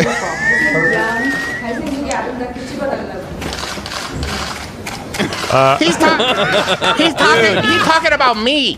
He's a pufferfish caught in a I look thin. Hey, that cameraman needs a promotion or a raise Zoomed in on him like, or something. So he says he builds up his opponent to say, hey, look, he tries to feed their ego in order to try and quell some, global conflict. But he's still willing to actually go in and take care of business. Look, I'm not saying that there's never a reason for war, and I think Donald Trump should be prudent to not imply that. But when people say, "Oh, he's praising Putin," no, he's saying that Putin's not dumb. How do you think you become one of the wealthiest people of all time if you're dumb, like Putin? Yeah. How do you think that that you convince people you got 11 holes in one in your first game of golf, like the kid? Well, I think it was Kim Jong-il, right? Yeah. There's manipulation at play. I don't understand that. I don't understand why you have to tell people that your opponent is dumb. Well, dumb or like if you belittle this person in the public, like you understand, like Putin is a strong man. You cannot. He is a very hardened individual to bring Russia to where it is today from the 90s. Like, you've got to be a very difficult man. You can't make him lose face in public and then expect him to do anything with you at the negotiating table. Right. It's a very long table. Or you have to do it. Yes, it's a very long table. We have pictures of for some reason, the Russian oligarchs, who, by the way, were giving money to tenant media. For some reason, they love to have very, very long tables, the Russians. But Donald Trump does it once it's too late. He's like, this guy is very strong. Yes, that's true. He's very smart. Yes. And he has a small dick. Wait, no, I already agreed. I already signed 3. No, I have large penis. It's bigger than the rubles. But he understands the impact of having a relationship with these countries so that you can make sure that these things don't happen. It's funny. Putin didn't walk into Ukraine under his watch. He also understands that you say that stuff, the people of that country hear that. They don't want to hear you insulting the person that they put in power. They feel stupid and they go, hey, screw and you know that firsthand with what happened, in the Middle East, of course. We bungled it a little bit. And you know what else? Putin won't deny it. When he goes, Russia-Ukraine would have never happened. You never hear Putin go, no, I would have done it anyway. He's never said, he won't say it because he knows his Trudeau's going to keep his mouth shut. In his mind, he's thinking, that's true, because he is a little bit crazy. And we don't know if we do, of course, before this, Crimea under Obama, but you understand, he is a little pussy boy. And then we have Trump, he's crazy, so we say maybe not. Then Biden, who is, how you say in America, retard. So we decide to go to Ukraine. Donald Trump has point. Yeah, exactly. And he's so entrenched there right now, it'd be very difficult to get him out. Let me go to the pipeline comment he made, Nord Stream versus Keystone. He didn't say Keystone, but that's the pipeline he was referencing. Yes. First time he brought this point up, by the way, that I've heard. Yeah. Very good point. Yeah. Biden actually killed it, right? And he was very good on that. Killed Keystone Biden XL. Killed Keystone XL, Yes. $3.6 to $9.6 billion in economic impact to us. People are like, hey, it's Canadian oil going to a port. It's still going to affect our economy, and it helps put supply on the global market, which brings down prices, killed 16 to 59,000 jobs with a stroke of a pen. Also made it very unlikely that somebody else was going to go through all of the frickin' red tape from the EPA and everybody else to get a pipeline deal, only to see the next president come in and go, no. Here's the big lie from the environmental lobby, that solar and wind works. It doesn't. It doesn't work at this point in time. I would love if it did. It doesn't work. And of course, Ted Kennedy voted against it because he didn't want it to ruin his view in Cape Cod. So solar, wind, these renewables don't work. Nuclear has no carbon emissions, but of course the left has vilified it. Even Oliver Stone has come around on that. All right. We use fossil fuels. Let's accept that right now we use fossil fuels, okay? Do you want them coming from places across who hate us, who want to blow us up, who hate who, by the way, even if you're LGBTQ plus friendly, they hate all of those values. They had all of Western values. And by the way, don't follow EPA regulations. Or do you want to use our own? Because we use fossil fuels. Let's go right now. Kamala in a mask. Spikes seem like they're going to be with It's us for a while. Shinobi! We have to address the fact that You remember we gotta deal with the Shinobi? fact that folks are paying for gas, paying for groceries, and need solutions to it. Will you commit to implementing a federal ban on fracking your first day in office, adding the United States to the list of countries? Well, Fox News really likes to be repetitive with their clips. It is true. She supported Bidenomics. That's important. And then she said the economy is not doing well and groceries are too expensive. Well, which is it, sweetheart? This is Pumpkin. all happening in the context of 2 years of a pandemic. It's one of the highest priorities, actually, for the president and for me. That is called Bidenomics. By the way, have you noticed that Fox News has started using more montages to make their point? And it's like we talk about it one day, the next day it's on Fox News. Seems derivative. All right, we continue she's very proud of Bidenomics. In Harrisburg, Pennsylvania, that was Kamala Harris touting her pretty radical beliefs on the economy in her own words. According to Kamala, her values have not changed. We don't know where she stands because she's only done an interview for 16 minutes and 29 seconds spoken. And even though this is a multi-billion-dollar network, I'm recording the audio in a bathroom. Just how many of you in this room, and you can all close your eyes so you're not looking at your neighbor, have struggled economically in the last number of years? Shut up, bitch! Sean Hannity drinking game. He talks too much. When I started my adult life, I'm almost out. I struggled to pay my rent. My job. Back when I was a contractor. 100 times, working in the service industry and bartending and cooking and washing dishes and construction. Not McDonald's. Karate.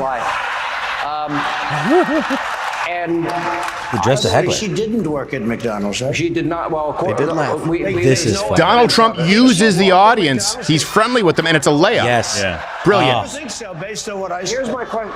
She wants to raise corporate taxes. She wants to raise small business taxes, capital gain taxes, estate taxes, the international corporate Including minimum unrealized tax. capital gains. You should give him that layup instead of listening to your own voice, Sean. Anymore. And your tax cuts are about to expire in 2025. It'll What does be this the mean for biggest- the economy? What does it mean for He's everybody about to here talk, struggling? Sean. So I give you Please, the you're not a bad biggest guy. tax Just cut stop in the history of talking. our country. If you let them I can't believe you don't shut up. That guy's sunburned.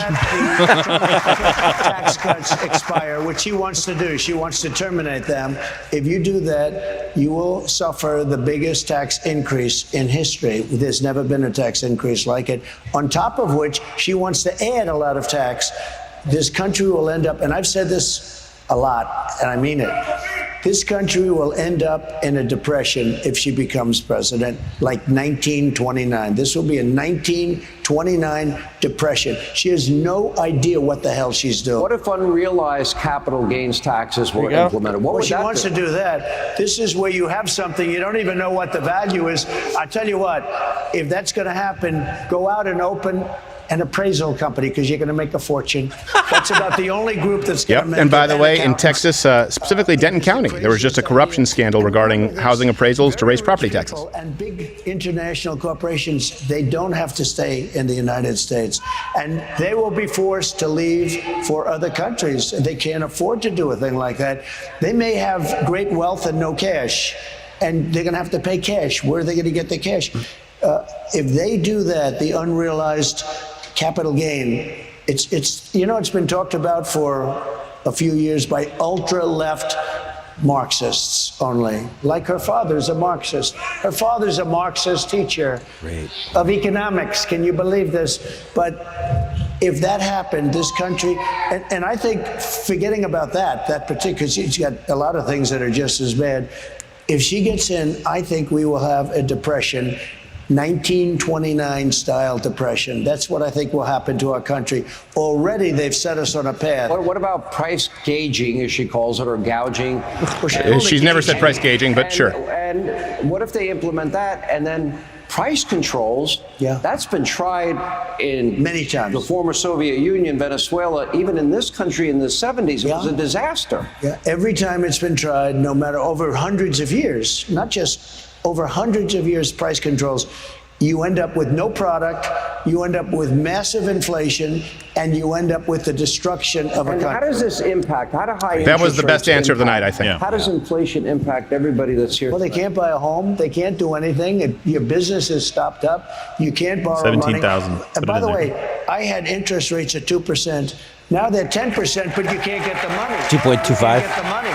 Josh is like, I know that's how low it got because I got it. 10% is right. You know, if you can't get the money, 10% is not the right number. It's got to be much more than that. You can't borrow money to buy a house now. It really is unbelievable. So we have all of this. Now, let me talk about, in 6 days, you will have probably your only opportunity to debate Kamala Harris. Yeah. Yeah. If Trump I go and looks and set listens. up, George Stephanopoulos' network that I get to moderate the debate. Just saying. But, you know, Yeah, people over 70. I'm a conservative, and I don't like that idea. People over 70 loved it. Is the worst network in terms of fairness. They had a poll where I was 17 points down a couple of days prior to the election. I was 17 points down in Wisconsin. And they do that so people don't vote because, you know, hey, I love Trump, but he's 17 points down. I'm not going to go out and vote. I was 17 points down and I won. And I called the best pollster. I said, why wouldn't they say 5 or 4 or 3? Because at 3, you go and vote. At 17, your people say, I want to vote, but, you know, I'm busy. I have other things to do. Let's go see a movie, and we'll watch the results later. Inside Out Jew. The most They all have dishonest personalities with emotions. Love Deadpool. But that was what I was presented with. Probably more like work. I was presented with ABC, George Slopadopoulos. You know who he is? Drink nickname. Drinking game rules. Hey, Jinx. And yet, he's a nasty guy. You and me. Another beer. I've had him up to here. But let me tell you. Laugh. Let me tell you. Laugh, drink. He's a very, very bad Refill. kind of a guy. But Need a I watched refill. his Refill. interview For Steven. of Bring up the Joe drinking game rules Biden. one more time to him, man. It was Frickin' like Josh. the softest interview I've ever seen. It was softer than the Josh is CNN interview of Kamala. So, but they're very nasty. And I think a lot of people are going to be watching to see how nasty they are, how unfair they are. I agreed to do it because they wouldn't do any other network. The other thing is, her best friend is the head of the network. Her husband's best friend is married to the head of the network. I didn't know that. And they're going to get the questions. Yeah, bring up the names, Mission Control. I didn't know that. Not best friends, but their relationships. Remember Donna Brazil? She gave. They look in the questions. Donna Brazil. She's the real beauty. Donna Brazil. Audience laughed, and rightfully so, Drink. The questions, you remember that? That's it for me. And she works for ABC, and she's at the round table talking about the debate.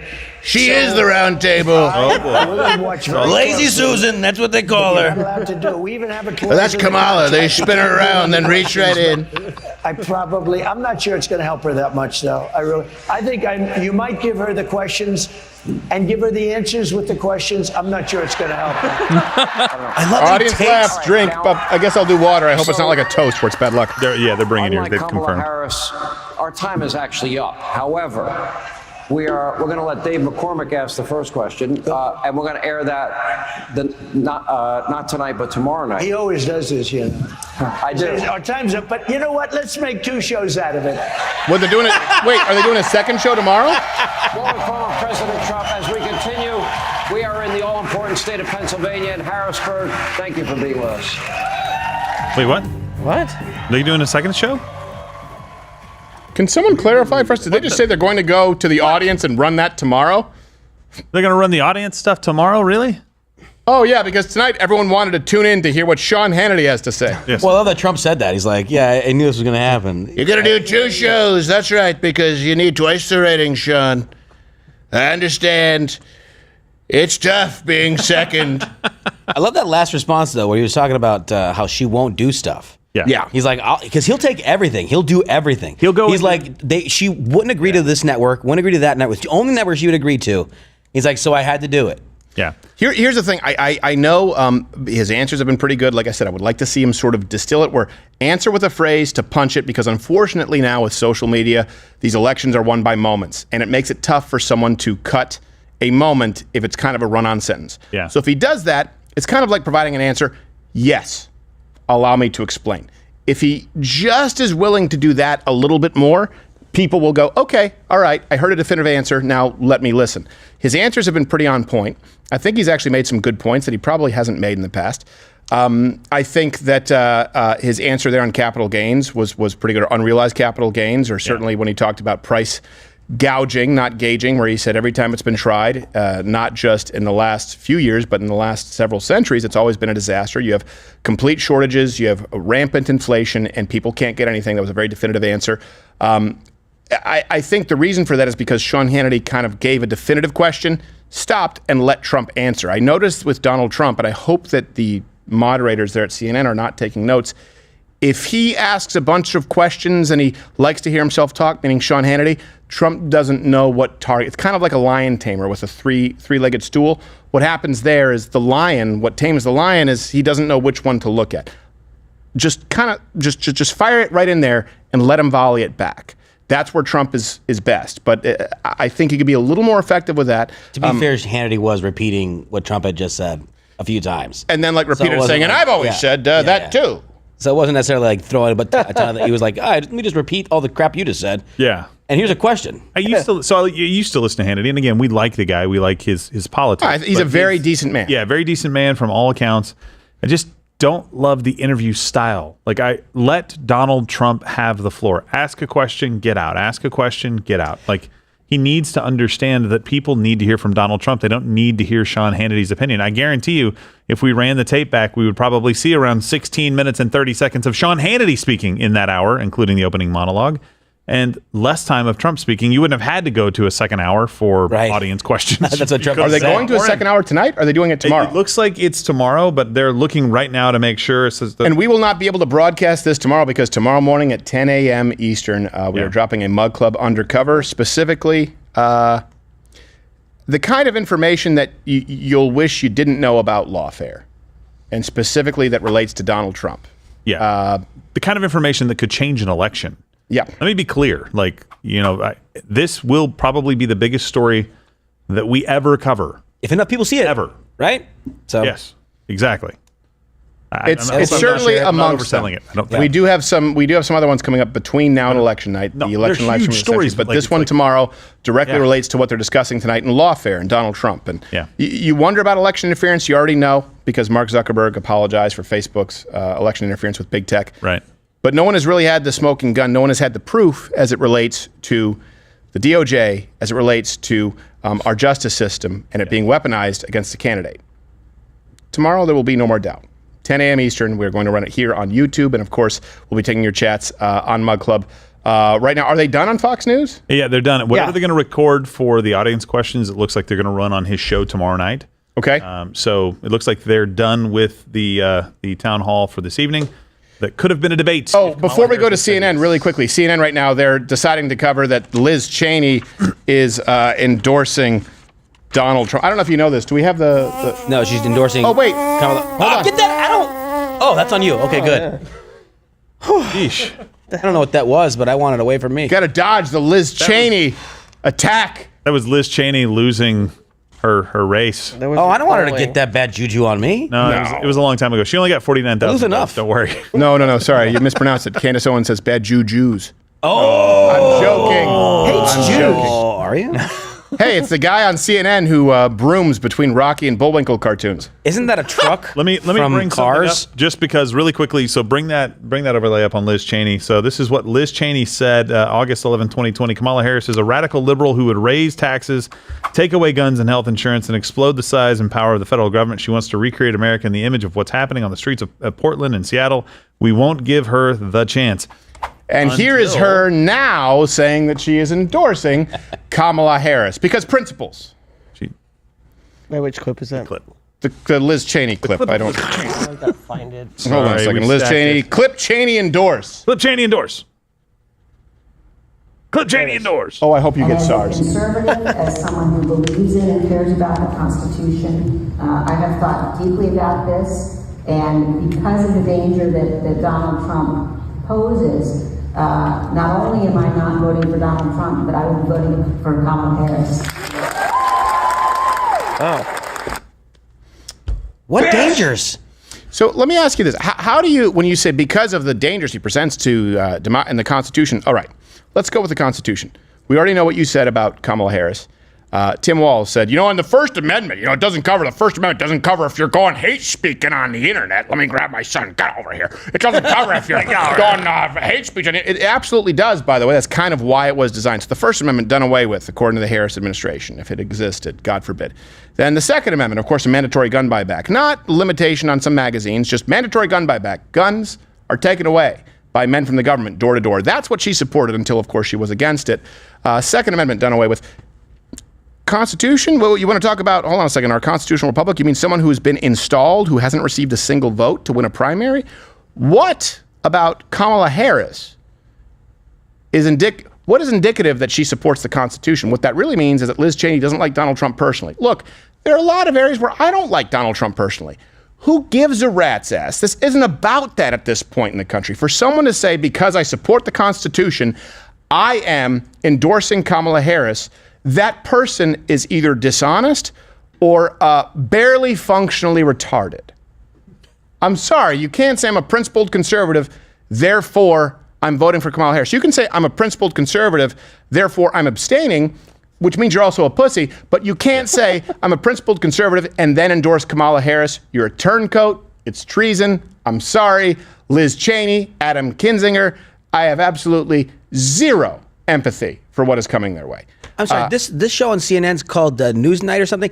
They just said that Montel Williams is on it? No, I don't think so. I think they did. They showed his face and his name. That might have been a commercial saying, yeah, I'll bang Kamala. It was their stinger. No, that was Van Jones. I hate that. It wasn't. It said Montel Williams. It was not Montel. Me and Willie Brown said, how you feeling about a pig roast? This is like the Napoleon's penis thing. I swear it happened, Gerald. Right. So why we've got this, right? So state of the race, they're going to go to this in just a minute, most likely. The roundtable that they have includes the people that comment on Montel politics. Williams. So not Montel Williams. You're going to eat your own ass in a second. I don't think that's possible. Wow. Here's what happened. my coaster. It's stuck to my cup. All right, go ahead. But so I've asked the guys, what are people saying about this? Right now, basically, CNN was talking about influencers using Russian propaganda. We'll talk more about that coming up. Looks like the influencers were duped. It looks like the owners and founders of Tenet were not and lied to the influencers. It was even said in So we want to talk affidavit. about that tonight? I'll cover it. Yeah, we'll talk about it tonight. Right. Give a few more minutes because these guys are probably going to go to that. So, and the other thing, MSNBC was interviewing an author fretting that Latino evangelicals are becoming more conservative. And then we have MSNBC's Lawrence O'Donnell said he wasted an hour of his life listening to Trump. And he moved on to Liz Cheney endorsement. And then he said, stop hold on. the damn hammering. Hammering. He basically moved on to the Liz Cheney endorsement, and I quote, called it. Hold on a second. Will you please go to CNN? Josh was right. Will you please go to CNN? And Montel. By the way, hold on a second. Montel Williams looks like a shrunken head version of Montel Williams. Several of the school He saw victims Beetlejuice. came aboard the ship. Maybe Kamala's dad got a hold of him with that voodoo. After the mass shooting there. You an I was in idiot, Josh. Maryville, It's not Home Montel. Jack in Washington State. That looks like Pakistani Sean Hannity. Someone do a side by side. You are fucking you. Pakistanity side by side. Pakistanity. the great Pakistanity panel. I can't believe you were right, John. No way. I hate you. I just want someone to with a straight face, be like, yes, thank you, Montel. And of course, you banged Kamala? How was that pussy? Bring up the picture of Montel Williams with 2 bitches on his side, and one of them is Kamala. Yes. Please bring that up, Mission Control. So I don't care. I know. I'm just saying. It's the optics. It's looking like he's about to have an episode of Who's the Mother? Yes. Right now, there it is. Let's start holding these parents more Kamala's on the right. 15, 20 years. Yeah. Actually, more of a woman with bigger titties, but you know, this is going to work. They're going to be talking about gun violence here. They're talking about the shooting. Of course they're going to be talking about gun violence. It looks like, honestly, I'm looking at the panel and I thought one of the guys on there that normally talks politics was there. He's not, so they may just be talking about the school shooting. Pakistanity. I don't think they want to. I don't think they want to talk about the Trump town hall. Hear a report somewhat credible with a child. Wow, they're not even talking about the Trump town hall. Let's think about this for a second. None of them are. Think about this for a second. The media extends an offer for Kamala Harris to debate Donald Trump. Okay, she declines. The media claims that Donald Trump is ducking debates with Kamala Harris. Donald Trump has already agreed to the debates that were on Kamala's terms with ABC, including the rules she asked for that she then asked to change, and Donald Trump basically agreed to all of it. The media now is not covering the fact that there was a town hall taking place in lieu of a debate between Kamala Harris and Donald Trump. And right now, the media who is not covering that is CNN, the one network that had a catastrophic interview with Kamala Harris that basically tanked her chances, most likely, of winning the election. Yeah. Everything you have been told to believe is fake. Nothing is real that you see on that screen. And by the way, assume that nothing is real you see on this screen if you're watching right now. And I mean that. Check the references. Yep. Every single show, that's why I make them publicly available. And if we are wrong, admonish us. We have been wrong before. For example, this guy may not be Pakistani. He could be Latino. I have no idea. But he looks like Pakistanity. That's the very first thing we look at. And I agree. With Montel, something has to change. I don't agree with you. Is that it's a slim majority or a small fraction of the country believes in the Second Amendment? I think a lot of people believe in the Second Amendment. No, it's not about believing in the Second Amendment. I guess he's kind of The question is based. whether or not we believe that your right to own a gun is. Let me know when we have the media fact check that we have ready to bring up, and then we are going to get into Russiagate and how it relates to, unfortunately, some right-leaning influencers. In a little bit, because it's a tough pill to swallow for some people. And we still have our Brian Stelter, our 7+1 things that Brian Stelter was doing while on vacation. So we need to hit that.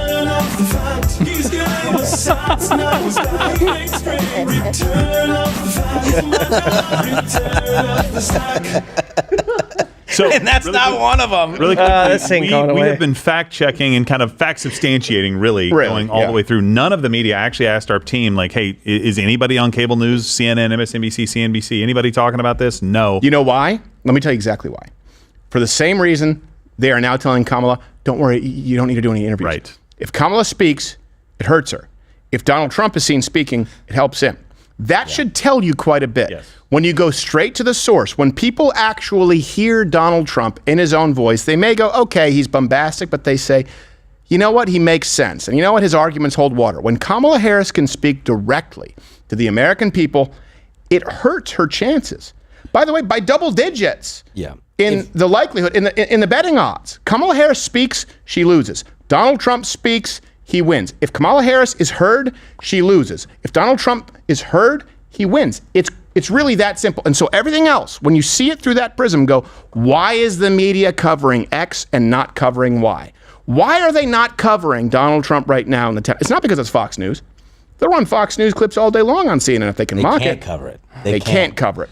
You know, if you were reading a book and you saw in the first chapter that there was a candidate that was being quiet, staying away from the public, trying as hard as they can to not answer questions and not to talk to the people. Yeah. And there was another candidate who was doing the exact opposite and talking to the people as much as possible, answering live questions as much as possible. You would immediately be able to identify the antagonist. That's a good point. Immediately.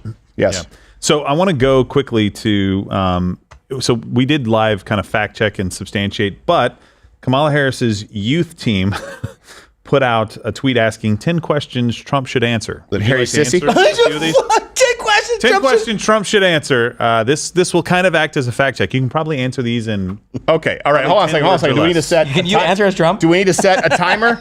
All right. Hold on a second. The questions will take.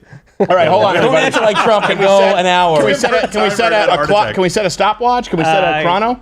I have a countdown to. All right. All right. Okay. Do you have the questions though, Gerald? I do. I have the questions. All right. Okay. Let's go. All right. Why do you pretend to know nothing? Hold on 1 second. Let me set this up before we get a stopwatch. Donald Trump performed a town hall tonight because Kamala Harris refused to debate him. She's only given one interview in, I think, 40 days now that went catastrophically, and she's saying that Donald Trump should answer questions. This is why she's going to lose if you keep your foot on the gas. But let's go through, because I can't read them. I have a very small monitor. The 10 questions that Kamala Harris from her slutty ivory tower says that Donald Trump needs to answer. Why do you pretend to know nothing about Project 2025 when over 100 of your former and current staffers were involved in its creation? You praise the organization behind Project 2025 as laying the groundwork and detailing plans for a future administration. Okay, to answer question one, do I have to do it as Donald Trump? You don't have to do all of them. All right, so maybe a couple of them. Look, listen, I had nothing to do with Project 2025. I've condemned it. I've done it repeatedly. It has nothing to do with me. It's not my policy. Unlike you can see my policy. It's publicly available. And if people were condemned for folks who had something to do with them at some point, you, of course, would be hung up for treason because of your Marxist professor father, who you don't know. Question number 2. Will you sign a nationwide abortion ban like the one you plan to vote for in Florida? I've already said that I wouldn't, but I understand that that's a big issue to you because you're a whore. I've said that I support the exceptions for rape, incest, and the health of the mother, even though the fake news media tries to lie because they're carrying your water saying that I would outright ban abortion. It's not true. It's gone to the states, and I'm happy about that. Question 3. Why do you want to raise costs on middle-class families by nearly $4,000 per year? Hold on a second. I couldn't hear you over the fact that you were vice president over the administration that raised the cost of living so Americans need $17,000 more in annual salary simply to live the same kind of lifestyle that they did when, frankly, Donald Trump was president. I couldn't hear you over that. What was that? Average salaries went up over $4,000 under Trump. They went down $4,400 under Biden. I'm sorry, Harris. Question number 4. These are bad. Do you agree with your top economic advisor who said he has doubts about the child tax credit? Oh, I'm sorry. What was that? Did you hear that? The child tax credit? You mean the idea that you stole from me along with no taxes on tips where you talked about a child tax credit? I think you said this now recently and people said, oh, now Kamala, she says, I'm against taxes like anyone believes that. That's another thing you stole from me. Bold of you to ask that question. Question number, whatever next. 5. 5. Will you apologize to the millions of veterans, active duty service members, and their families for calling soldiers killed in action suckers and losers? Oh, my. Well, you know what? That would be a great question. It would be a great question. If Snopes didn't already fact check your lying biracial ass is false. Even they said it's not true, but you just can't help yourself with the fake news. You can't help yourself. She has to keep lying, folks. I would never say, people say she lies so much you can never know. Do you know? Well, actually, you do know. You do know she's lying if her lips are moving. And her lips look like she's always been eating a purple popsicle, which frankly is disconcerting, people say to me. So I won't apologize for something that your own folks' media have said is false. Question number 6. Why did you side with the cartels over the Border Patrol Union to kill the toughest, fairest border bill in history? Oh, well, 1 second. I do understand. Look, I know you said that I've killed that bill. What you fail to understand is I wasn't in office. You were. You were vice president. And by the way, you were vice president when the president was a demented, retarded circus monkey, so some people could say you were actually president where you had power. You were the tiebreaker as it related to the vote, but I think you're talking about the bill that had $20 billion, frankly, going to the border, none of which was going to the wall or security, and I believe over $70 billion to Ukraine. Should have been called the Ukraine bill is what it should have been called, but instead you wanted to fool Americans. I would support a bill that actually supports security, not money to Ukraine, who, by the way, would never have been invaded if I was president. People say that, they know that. Next question, 7. Will you terminate the Affordable Care Act in a second term? What about Social Security? Affordable Care Act, absolutely, because it sucks dick. Social Security, that's more fear-mongering that you do where you try and say people want to cancel Social Security. But you know what people don't talk about is the hidden tax Right, America, right, folks, the hidden tax, Social Security. That means the people living on Social Security, their dollar goes, frankly, less far when you have over 20% inflation. What do you think that does to people on Social Security making a few hundred, maybe $1,000, $2,000 a month? They have to live on that. And you create record inflation, which you'll make worse with price gouging and banning fracking, where now gas will be $20 a gallon, people say. I would never say that. Could be $20 a gallon gas. So neither one of us wants to ban Social Security, but you want to make it more expensive for those people to live. But I guess you might say, people have told me, you've said this, that if those old folks would better, if they'd rather die, then they'd better do it and decrease the surplus population, which frankly, I don't like quoting Ebenezer Scrooge unless it's at the end of the book, The Good Scrooge. Question number 8. That sounded familiar. Is Hannibal Lecter a real person? Hello, What? Kamala. That's a real question? Real question. I hope you've enjoyed your failed presidency and the sweet taste of Mayor Willie Brown. That's what he would say, because you have sex with so many mayors, all the people in front of all the other people, because they like to watch and you like them to watch. I don't know what that question is, but Hannibal Lecter is a fictional character, much like your role as the Border Czar. Question 9. Do you regret choosing J.D. Vance, the most unpopular VP choice in modern history, as your running mate? Tim Walz banged a horse. That's the thing. You say J.D. Vance. Look, you have a guy who's running. Tim Walz is so. You want to say that J.D. Vance is weird because J.D. Vance is. Tim Walz, his own family comes out against him. You can see the picture. It's a beautiful picture, a good-looking family. Tim Walz he may even, frankly, put Minnesota at risk for you because he's so unpopular. Jesse Ventura was more popular than Tim Walz in Minnesota, and that man's crazy. He lives in a casita down in Mexico now, eating migas. It's a good friend. So you say J.D. Vance is weird. What I think is weird is supporting an unrealized capital gains tax, or Tim Walz supporting abortion. Look, I support exceptions like most Americans as far as rape and incest, health of the mother. He supports abortions up until and after birth. Can you believe that? That's crazy. He made his state a trans refuge state so kids could transition and leave their parents. So when you say J.D. Vance is weird, I think the man who's a socialist who says the First Amendment doesn't protect online speech is weird. And he banged a horse. Question 10. Let's round this out like you're doing really well. Why should a twice impeached, 34-time convicted felon found liable for sexual assault be allowed anywhere near the Oval Office? Well, that would be a great question if you weren't the party of the dirty bitches who tried to impeach me using lawfare. And it looks like, frankly, Joe Biden might be impeached for things that, can you believe it, he actually did. If you can believe it, things he actually money to China. Money to all these other countries. These are, and I think if people tune in at 10 a.m. tomorrow, they might actually see the kind of lawfare at play. We see it. You talk about twice impeached. Well, maybe if I was a rioter, maybe if I was a looter, maybe if I was burning down a Walgreens, right? Maybe I would have been just considered a summer of love. But instead, I questioned election results that, frankly, I got more votes than anyone in history. And then Joe Biden was more popular than anyone in history. Your impeachments. Your own people say that they're politically motivated. It's a witch hunt, or as you might know it, a bitch hunt, because you're a bitch. These are 10 bitch questions. I hope that I've recapped that for you, but it wouldn't be me. Other people say the same thing. They say she's a bitch. Can you believe it? And I say, Josh, I can't believe it. You should never say that. No, you should never say that. But they say she's a horrible bitch. I say, okay. I said that. Nice job. There we go. I feel like we did 7 minutes, 45 seconds. Yeah, that was pretty good. Your voice is probably shot for a while, so we'll just see how that goes. Yeah, I did that for an hour. Do your push-ups. Also, he said he would not tax Social Security. He'd preserve it for future generations through growth. Excuse me, that's what I said. He's just repeating what I say, wants to take credit. Almost like Kamala, who wants to take credit for Biden's failed policies. Kamala. Have you seen my karate belt?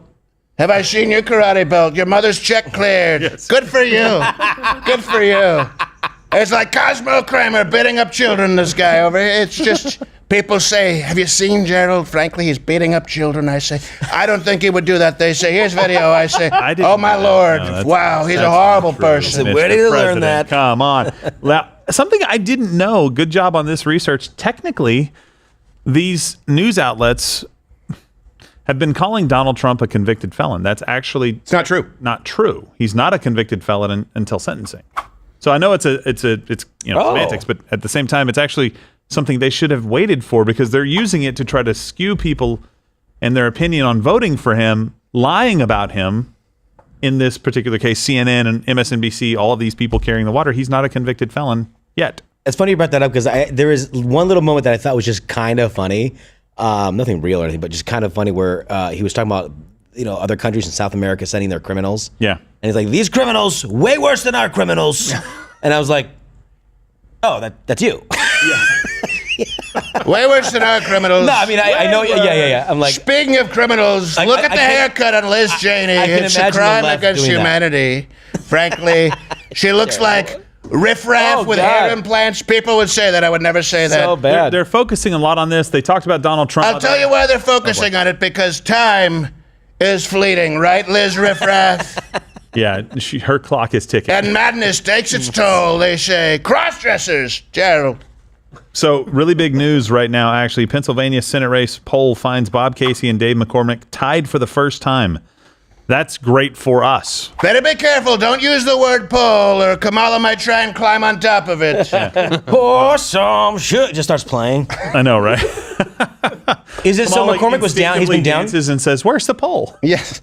So not a fitness class, but a profession. Yeah. So that's a really big, by the way, that's a big thing, because in these swing states, Republican, especially in the Senate race, they haven't been doing as well. Sometimes that's the pick potentially. Sometimes it's polling, whatever.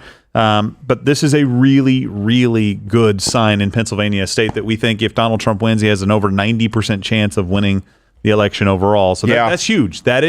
I think it's very likely that it wins Pennsylvania. Look, do we have the Pakistanity side-by-side? Oh, come on, guys. Pakistanity side-by-side, because we're going to run the Pakistanity side-by-side. The band from CNN. Have you not been here? No. I heard. I just didn't know. Retarded is what he is. That's what this guy's. We do have it. Bring up Pakistanity. He's saying we have it. I don't have it, but he says we have it. Well, do you have it or not? That's like Kamala saying she's for unrealized capital gains. She's against it. They gave us the separate images. I can do them back to back. All right, let's do it back to back. Back to back. Requiem for a Dream. Let's. I wish they were the same size. Pakistanity, can you zoom? Do you have a modern computer? Is this dude? Is this working? See how this works? See how this works? Odd point. I love that. There we go. Bring it up. Side by side. Not us. That only makes me look good. Bring up Pakistanity. I thought no. Come on. It's uncanny. So funny. It's uncanny. He could be Sean Hannity, Frank Pakistaniendo with the impressions. So look, we're going to take a very quick break, and we'll come back. Not only do we have Brian Stelter, 7+1, and we actually have our investigative journalist. We know for a fact what he was doing during this vacation, but I know that a lot of you are curious what is going on right now, because you've seen the DNC, you've seen people from the Biden campaign or affiliates saying that Russia is trying to steal another election. By the way, this is why YouTube has said it's okay to question election results. We've said this before. They're laying the groundwork down so that they can say the election is stolen. But there's a little bit more to the story than that, because there unfortunately has been some disinformation that has been funded directly by, I guess you could say, Russian oligarchy. But it's not who you think. And by the way, let me just say on the outset, it certainly is not Tim Pool, Dave Rubin, people like that. Every single person involved with this story has been on this show at one time or another. We are going to be as objective as possible, but yeah, I do think if we're going to talk about protecting the constitutional republic, we do need to be honest about what is going on. Spoiler alert, all the Russian people are anti-Trump. Let's go to a quick break, 7+1, and Russian disinformation right after that.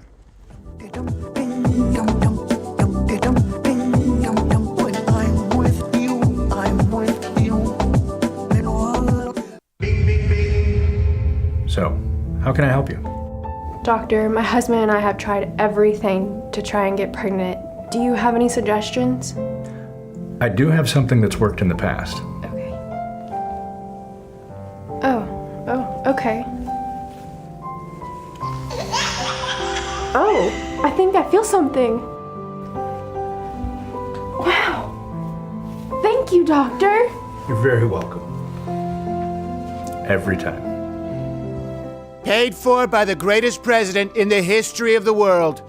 Side effects, frankly, may include being fantastic. And now for Barely Legal with Bill Richmond, sponsored by Mug Club. For Louder with Crowder, I'm half-Asian lawyer Bill Richmond, here to give you education on commonly confused legal terms. We're answering today the second part of Dan McGovern's question from East St. Louis, Illinois, regarding our judicial system. And here we're going to answer the second part of his question: what is the deal with the court names? And who in the shit is in charge of who gets to be a judge in each one?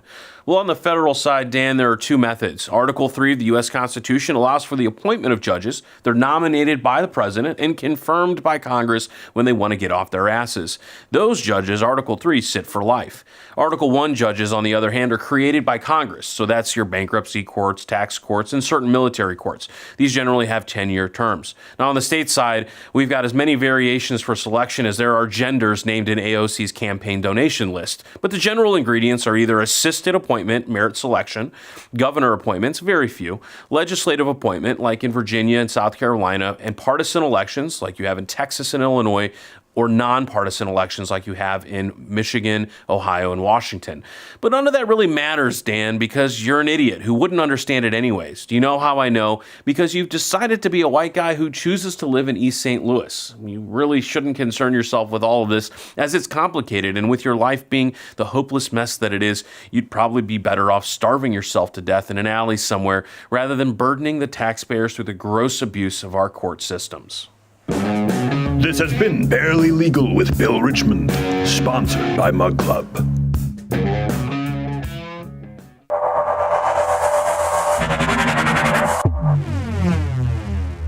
Brian Stelter, there it is. Oh my God. I see you, enemy. I see you, enemy. Enemy. Enemy. You are my enemy. You will pay. Yeah, you think I don't see your face, scum? You don't think I don't see you, Stelter? Stelter. You will fall. You will not bring humanity down. God is going to destroy you. Get him off the screen. Get ready for Now That's What I Call Trump. In this compilation, your favorite president makes these hits his own. Don't go chasing GDP. The median income is a better metric. And who can forget the Pete Buttigieg song? Splish splash, they were taking a bath, and it was a couple of eggs. Voted on by the attendees at the weekly White House talent show, this collection is sure to make you want to get up and dance. Nikki, don't lose my number.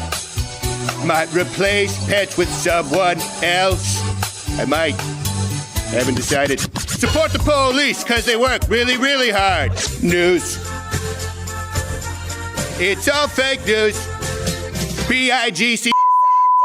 That's how you spell Hillary. B-I-G-C. Synonym for Hillary. Welcome to the hole called California. There's a homeless face. Poop all over the place. Lots of poop. Now that's what I call Trump. Now That's What I Call Trump is available in CD and cassette. Call 1-800-MAGA-2020 for details.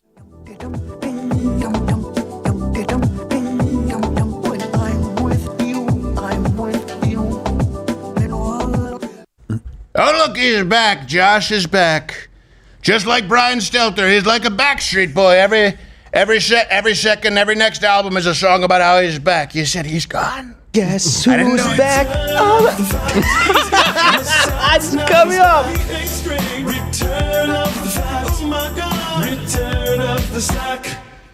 Well, like Brian Stelter, I was becoming a Boy Scout leader. So, well, their new slogan is "Shh, don't tell." So you can. That's a new badge. That was the Army for like 6 months.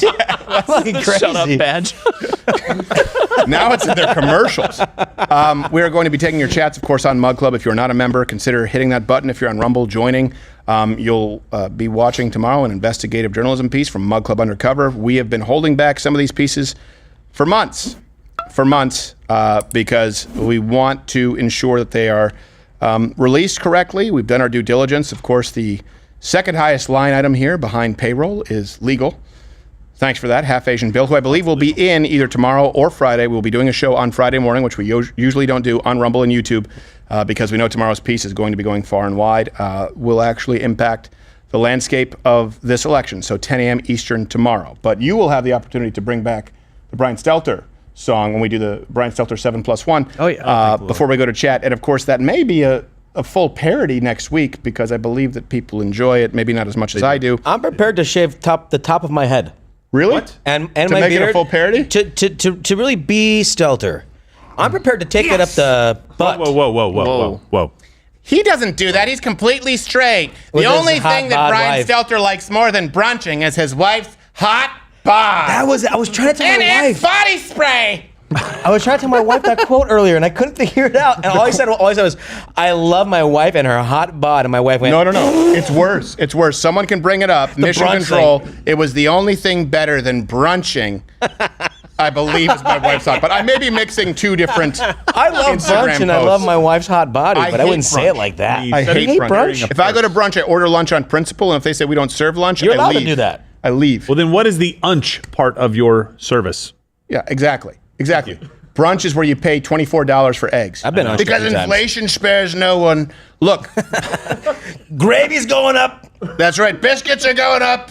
Don't get me started on jelly. People Now say, you "Can sound you like- believe that jelly's going up?" I say, "It's not." They say it is. I say, "Can you believe it?" Now he's like Kamala in a Trump voice. Because she just defines things. She goes like, they're like, how are you going to fix the economy? She's like, well, the economy is a thing The economy where is- prices and money, they grow. And It's defined as an exchange of currency for goods and or services, sometimes called commodities. Okay? And She would laugh. sometimes I blow a mayor to get an office. That's a service trade. And sometimes I'm unburdened by the pregnancy test there is.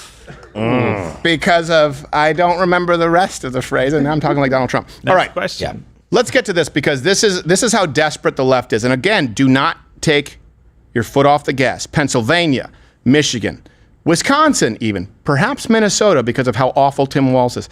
The world is watching. Register, vote, and you know what? If you can't vote because you have some trumped up charge against you, which we'll talk about tomorrow as far as lawfare, make sure you encourage other people to do so. There is something that you can do in this election. The momentum is obviously swinging in Donald Trump's favor. What's most telling about that is that it's swinging in Donald Trump's favor despite the fact that he really hasn't done anything nationally as far as media any differently. You have to look at, okay, what is the inflection point? The inflection point, it's this simple. The inflection point for Kamala Harris cratering in the polls is she spoke. People heard her directly. That's crazy. That's all it is. It's you might say that's reductive. Absolutely. No. It's 100% true. Yeah. She spoke. People heard her and said, I don't like it. So what do we see the left doing right now? And this story is, give me just a few minutes of your time. The story is a little bit more complicated. And I hate to use the term nuance because the left usually uses that term when it means they can't actually outline an issue for you or they want to say nothing is black and white. No, this one is black and white, but let me just kind of take you through the paces so you understand how we ended up here. First off, Donald Trump is winning in the polls. Okay, they're desperate. What do they need to do? They don't really have a story they can suppress at this point, and so they've decided to trot out the same old trope, only this time there's a kernel of truth, but not in the way you think, that Russia wants Donald Trump to be president. Right now, Russia, it's 2016 all over again. Breaking news, the Biden administration taking a series of actions to target what they allege are attempts by Russian-backed actors to manipulate public opinion here in the U.S. ahead of the presidential election, according to two senior U.S. officials. An internal planning document created by the Kremlin states that as a goal of the campaign is securing Russia's preferred outcome in the election. Okay, we're gonna let's pause this story really quickly because CNN now they're finally deciding to fact check the Pennsylvania town hall of Donald Trump. Let's see what CNN says, and then fact check the fact checkers. We had no radical Islamic terror. We had no radical Islamic terror. What say you, Daniel? I say there are two claims there, and they're both false. So first, this claim that Iran did not have money for Hamas, Hezbollah, and other terror groups during his presidency, that's wrong, as his own administration acknowledged in 2020. Iran continued funding these terror groups throughout his presidency, although they were harmed to the tune of $1 trillion, according to the Iranian government. Pressure from Trump. Biden unfroze the money. Mission Control fact-checked that one. Is also wrong. There were terror attacks by Islamic extremists under Trump. There was one that Trump repeatedly lamented during his presidency. It was the attack that killed 8 people on the West Side Highway in New York. DOJ alleged it was carried out in support of ISIS. And then, of course, there was a 2019 He was talking about international wars. There were no new international wars. Continue. On a U.S. Military facility that killed 3 U.S. Navy sailors. DOJ alleged that that was carried out by a jihadist who was a longtime associate of an al-Qaeda group. And Trump also said this about the CNN interview with Kamala Harris and her running mate. If you watch that interview, she had notes. That means she knew the questions. Please fact check this. She had They're going to say there's no She kept evidence that she had looking notes. Nobody wants to cover it. Watch. Give us the fact check, Daniel. Nobody wants to cover it because it did not happen. Vice President Harris did not have notes in her interview with Dana Bash. You can look at images, photos, videos from that interview if you're skeptical. There is nothing on the table right in front of her. All that's there are Dana Bash's notes. Yeah, because no one's ever heard of a laugh. Facing Dana Bash, not Vice President Harris. And of course, Vice President Harris was not given the questions in advance. Well, we were told Donna Brazile didn't give Hillary Clinton the questions in advance, but take our word for it. Table here, that was it? That's the fact check? Boy, are they desperate. You know, I will say, do you think they're going to try and replace Kamala as the candidate? Some people are saying that. I think it's a conspiracy, but this does tell you they have no confidence in her. That's not true. There were some terrorist attacks when Donald Trump was president. There was not a 0% rate of Islamic terrorism under his presidency. And let me tell you, Kamala Harris did not have notes on that desk. So, threat to democracy. What the hell was she looking at? Okay, so Kamala Harris, so there is a tweet. We're looking at this right now. We're going to pull up this video for you that actually shows something kind of weird that people think Kamala had notes because of this clip right here. So they can't confirm it, but let's just take a look at it and see what we see here. Why haven't you done them already?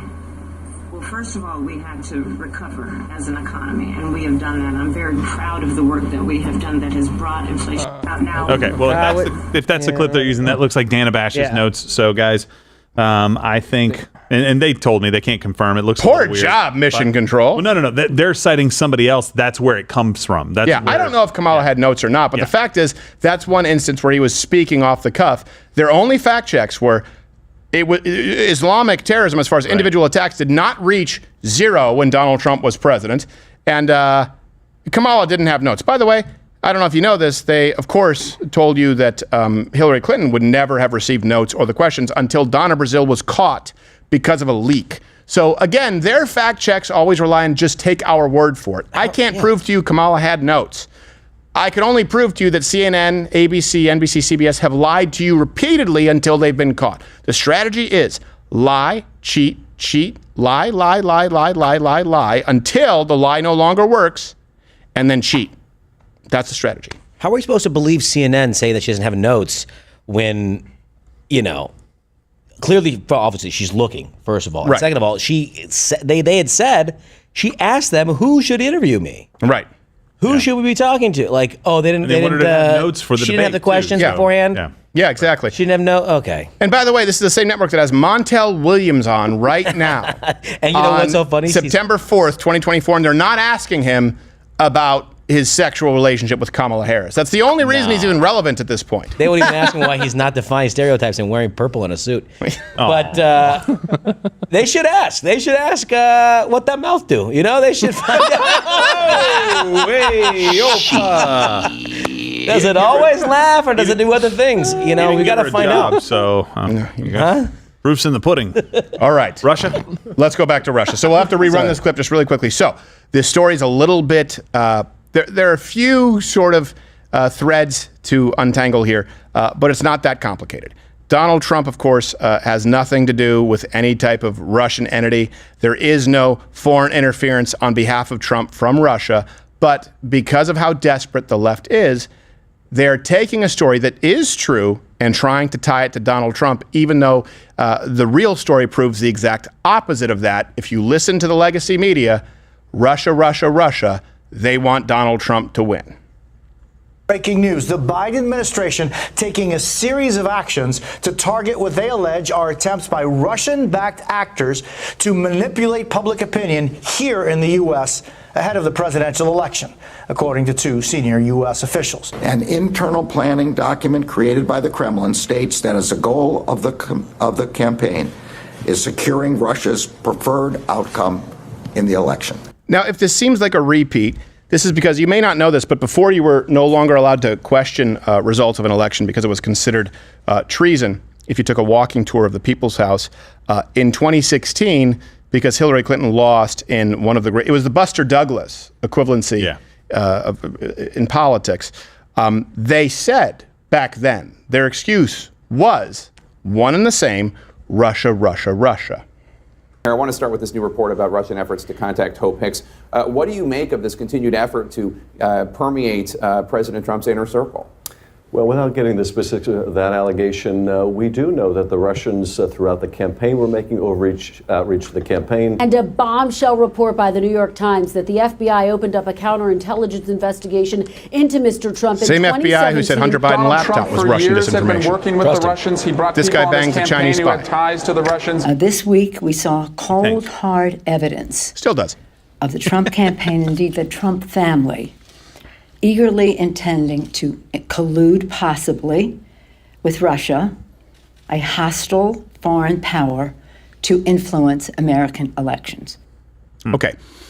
Just think about that for a second. You have an American representative, Eric Swalwell, who was actively banging a Chinese spy. By the way, a spy of a government who actively is supporting or trying to intercede on Biden's behalf. Now, Kamala, I get that he's been switched out. They've been doing it for a while now. That guy is telling you Russia is trying to get Donald Trump elected. Okay, let's go through the claims here. The claim back then was that Trump colluded with Russia to become elected. We've done segments on this, but let me just give you a recap. It was all based on the Steele dossier. That was complete bullcrap. References are available. There was really one main source, and I want to make sure I get the name correct. It was Russian national Igor Danchenko. And by the way, his information was used to make this report for Fusion GPS. Fusion GPS was retained by the Clinton campaign. So when you think of Russia, Russia, Russia, Russiagate, and the reason that nothing came up, the reason that it was basically proven beyond any reasonable doubt that Donald Trump did not collude with Russia is because the information that was given, it was basically funded by Hillary Clinton's campaign and it was proven to be BS. Okay, here's the claim that we are dealing with now.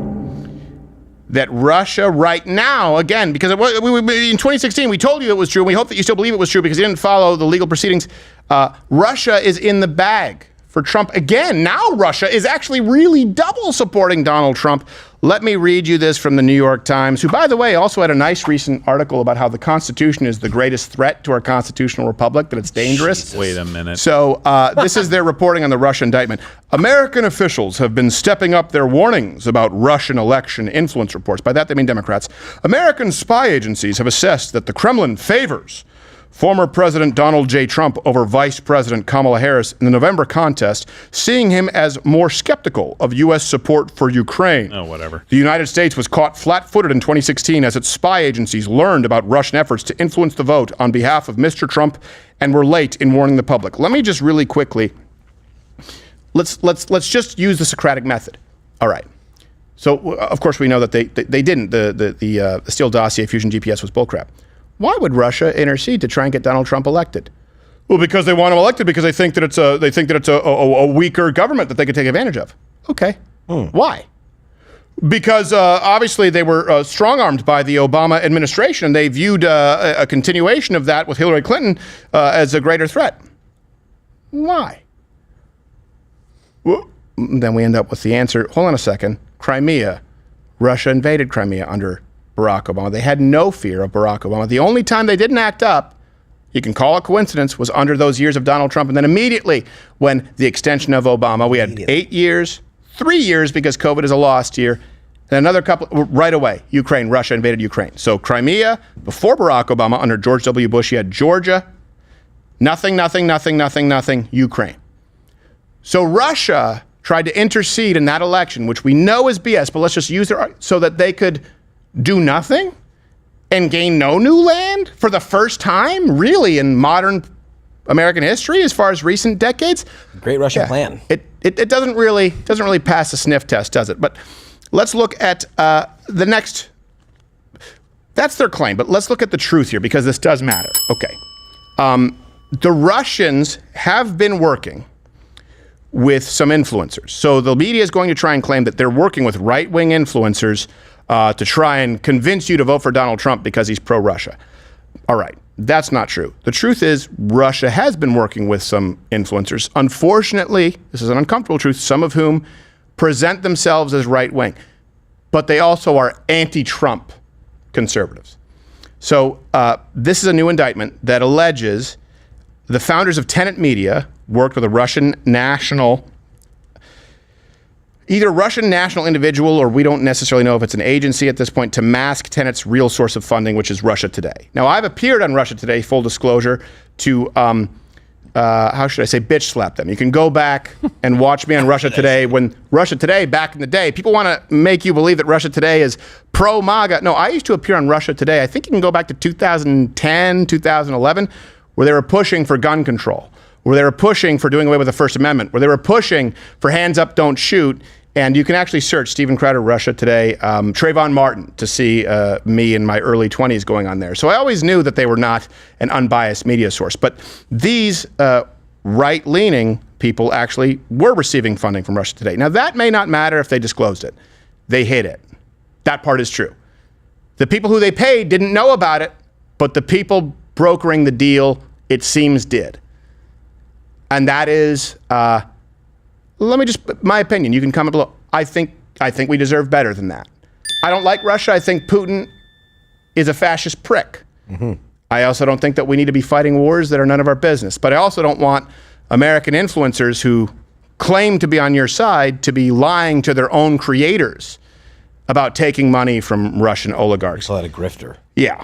So the person in question here, Tenet Media, and all references are available at louderwithcrowder.com. Lauren Chen is the founder.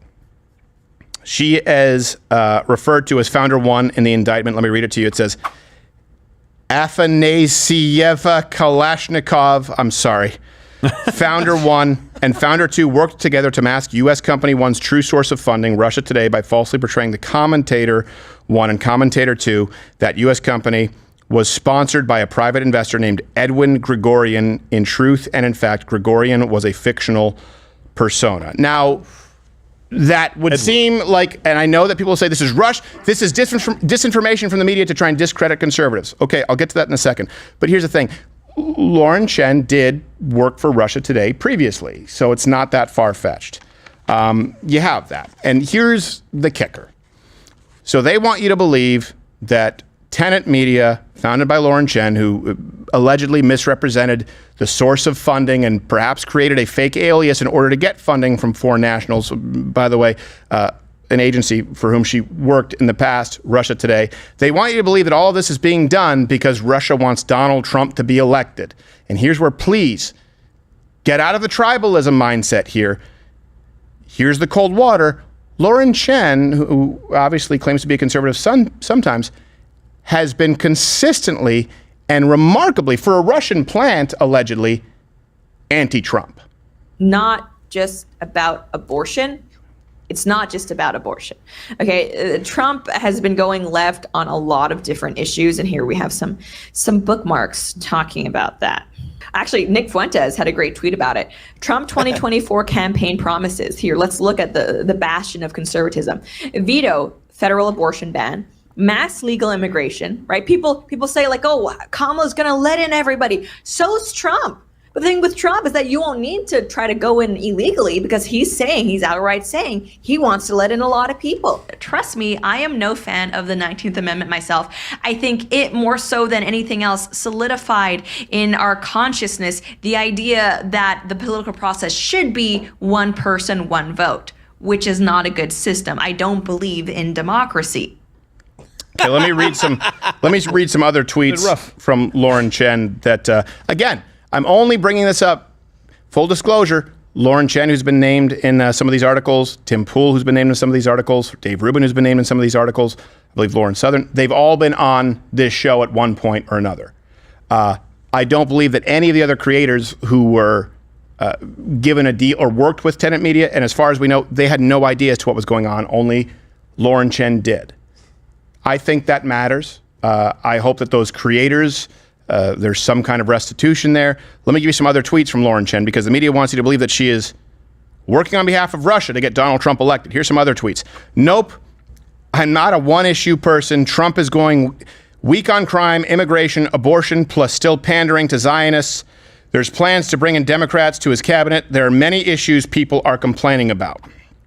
I supported Trump when he said he wanted to leave it as a state issue. That's fine. But saying you would go out of your way to veto an abortion ban, that you'd potentially use your executive power to overturn congressional legislation and the will of the people, no, I'm done. When RFK Jr. endorsed Donald Trump, she wrote, the uniparty is alive and well. Now, these opinions are one thing, and that's fine. And by the way, I agree with some of those opinions. The issue is bookending it with discouraging people from voting for Donald Trump. And again, the media trying to present this as though this person who is presented as right-wing is pro-Trump, when really this is evidence that the only person who we actually know of with direct ties to the Russian government has been pushing out defeatism and not voting for Donald Trump. That's the only reason I'm bringing it up. Also, to hopefully clarify the record that people like Tim Pool and Dave Rubin and others there, it seems like they knew nothing about this, and I wish them the best. Gerald, I believe you have some other... Yeah, and a couple more, but they were actually listed in the indictment as people who were unwitting kind of people. They were kind of taken advantage of. So we're not just guessing that. It's actually in the indictment that they're not even making the claim that these commentators knew anything about it. But a couple of tweets from Chen that might, in light of this, might be very interesting here, right? So this is from 2017, the first one. As much as I would love to shill out to that level for the shekels, I couldn't get a sponsor for every video, even if I tried. Shilling out for shekels, obviously, would have been happening. Reference to the Presbyterians. But rubles, shilling out for rubles. Yeah, in this Presbyterians. Yes, Presbyterians. A next one here from actually from June of 2024. AIPAC is a lobbying organization that represents a foreign nation and funds or targets members of Congress based on their loyalty to said foreign nation. If you support that, just say it. Sorry. Yeah. And by the way, I also understand being critical of AIPAC. No, this but is my not about point the is criticism. she's saying that in the context of Donald Trump saying we support Israel. She's saying that in the context. And of course, someone who also, I don't know how that works with relationships with, at one point, The Blaze, I believe Nick Fuentes. I don't know exactly because it's a small industry. The point that matters here is they are trying to sell you that Russia disinformation is being used to get Donald Trump elected. And the only concrete example, and I do have to say, a concrete example, proves to you that this is someone, if you were to listen to them, you probably wouldn't vote for Donald Trump. How does that work out? Yeah. And by the way, this is a good time to tell you, I can assure you, $0, 0 cents, 0 rubles, Russian funding here, because I own 100% of Mug Club, and you'll see tomorrow at 10 a.m. Eastern, the investigative journalism that we do here. When you sign up for Mug Club at louderwithcredit.com/Mug Club, you are not only supporting the Daily Show because we've been demonetized by YouTube, because, of course, we have very few sponsors, but you know that your dollar is going directly to fund the kind of content that you support. Not only that, but you have the Christmas where we give back. You have legal defense funds. You have charities that exist. There is, look, it's tough to be 100% independent, but I can tell you there is no one with a lot of vowels in their last name and a former KGB resume telling us what to say or what not to say. And so we always do appreciate your support. You were about to say something else? No. It was a joke, but full disclosure, we have had some projects funded by Mohammed bin Salman. Well, of course, but that's okay. We like that Saudi Arabia. Well, he's good with film. He is. He was a promising student in film school. When they said that. Yeah, he's really got an eye for a scene. And how else are you going to film a parody of The Hurt Locker if not going to Saudi Arabia? That's true. Exactly. Yeah, absolutely. I could try my best, but no, we I don't all really have our know flaws. the experience. So. Well, and by the way, I just want to make sure we again say this: like we're calling their play right now. They're going to say that this is a pro. Donald Trump group, and of course Russia wants Trump to win. It's the same playbook again, but they're also going to try to demonize all of these individuals and their views, which have been, I think, pretty consistent, maybe not in every situation, but for the most part, I don't see Tim Pool changing his view on the war in Ukraine. He's been kind of an anti-war kind of guy he's not for going a to long change time, right? So it's not I don't think that's. But you're seeing that already. People trying to discredit these creators, and Benny Johnson's one of those guys that's along with Tenet.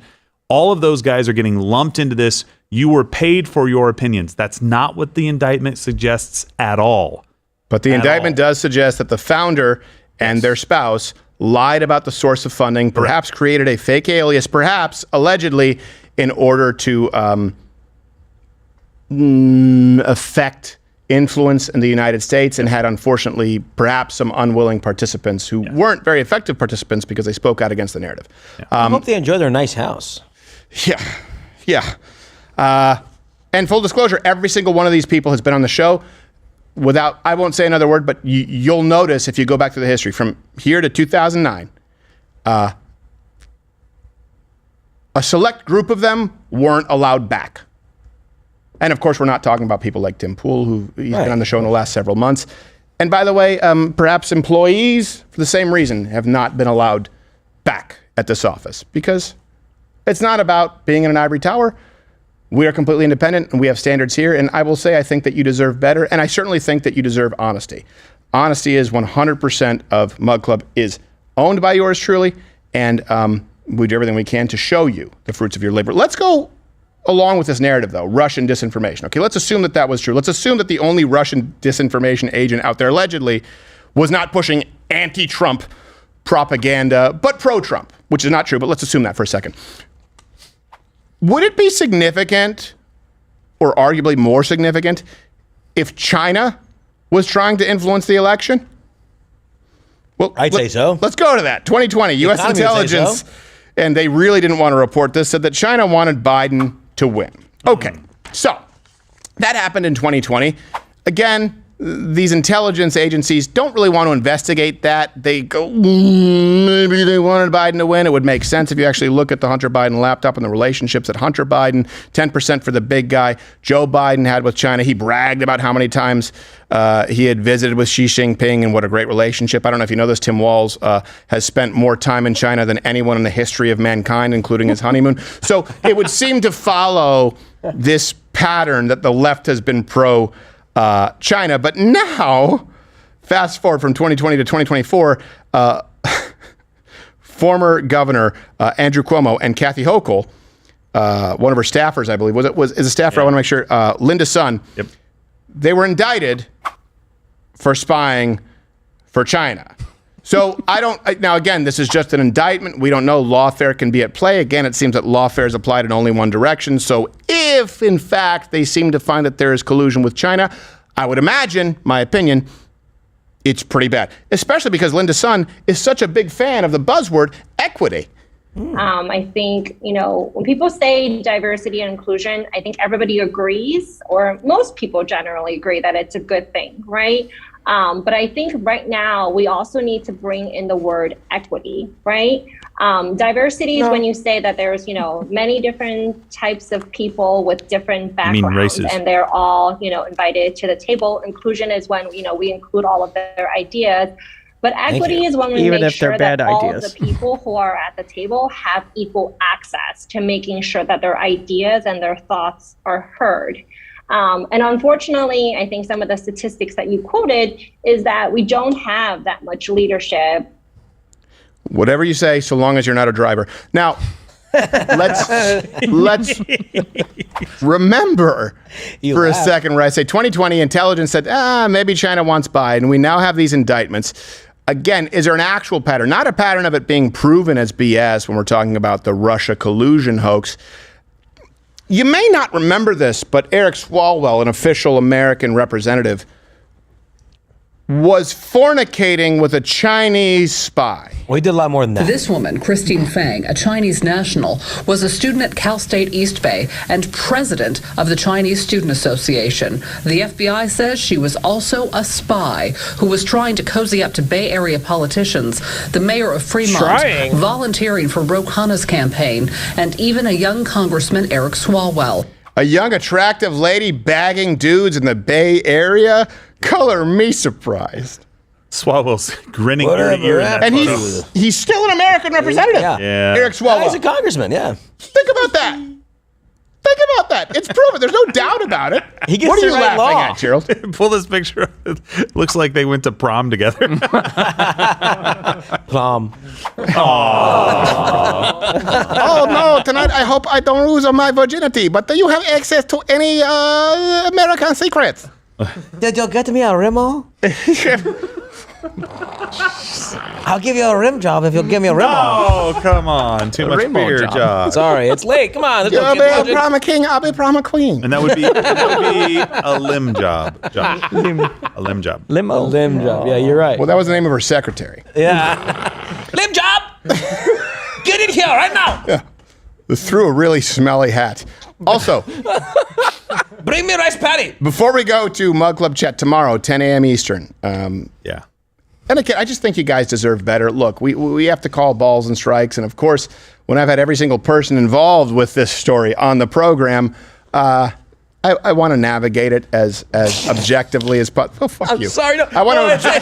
No, sorry. CNN said Montel's Newsnight Cap. Like it's a new segment. I'm sorry, I wasn't laughing at you. My Newsnight Cap. Smoke weed every day. All right. No, it is. Montel pro gun. Then he got hot. You're saying his Newsnight is Cap. Yes. We actually have no funny, cap, dog. We have a funny kind of, I guess, reaction from Josh. Oh, really? That I think Tim may have that. What? They send these fucking sketches. Here we go. I'm sorry, you can't say I'm a principal.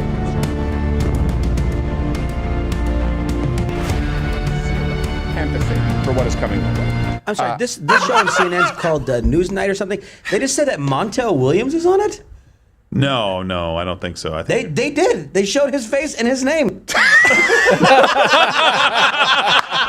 I'm so sorry, you were in your own personal hell. You guys are having fun doing a show. I'm over here going like, are we finally going to see what it He's looks like a guy who took MDMA and no one around him did. He's like, guys. Can we play it again really quick? No, guys, the walls smell like fruit. Let's play it one more time because I feel so bad because I should have been a better trip partner. Gerald always thinks I'm lying. Always. Because I lie a lot. I lie a lot. It makes you feel big. Same thing for me. Yeah, I lie a lot. I make up a lot. I'm a comedian. Yeah. I make up the funniest answer. That was real. I say a lot of real weird things too. Let's play this one more time. Okay. I'm sorry, you can't say I'm a principal.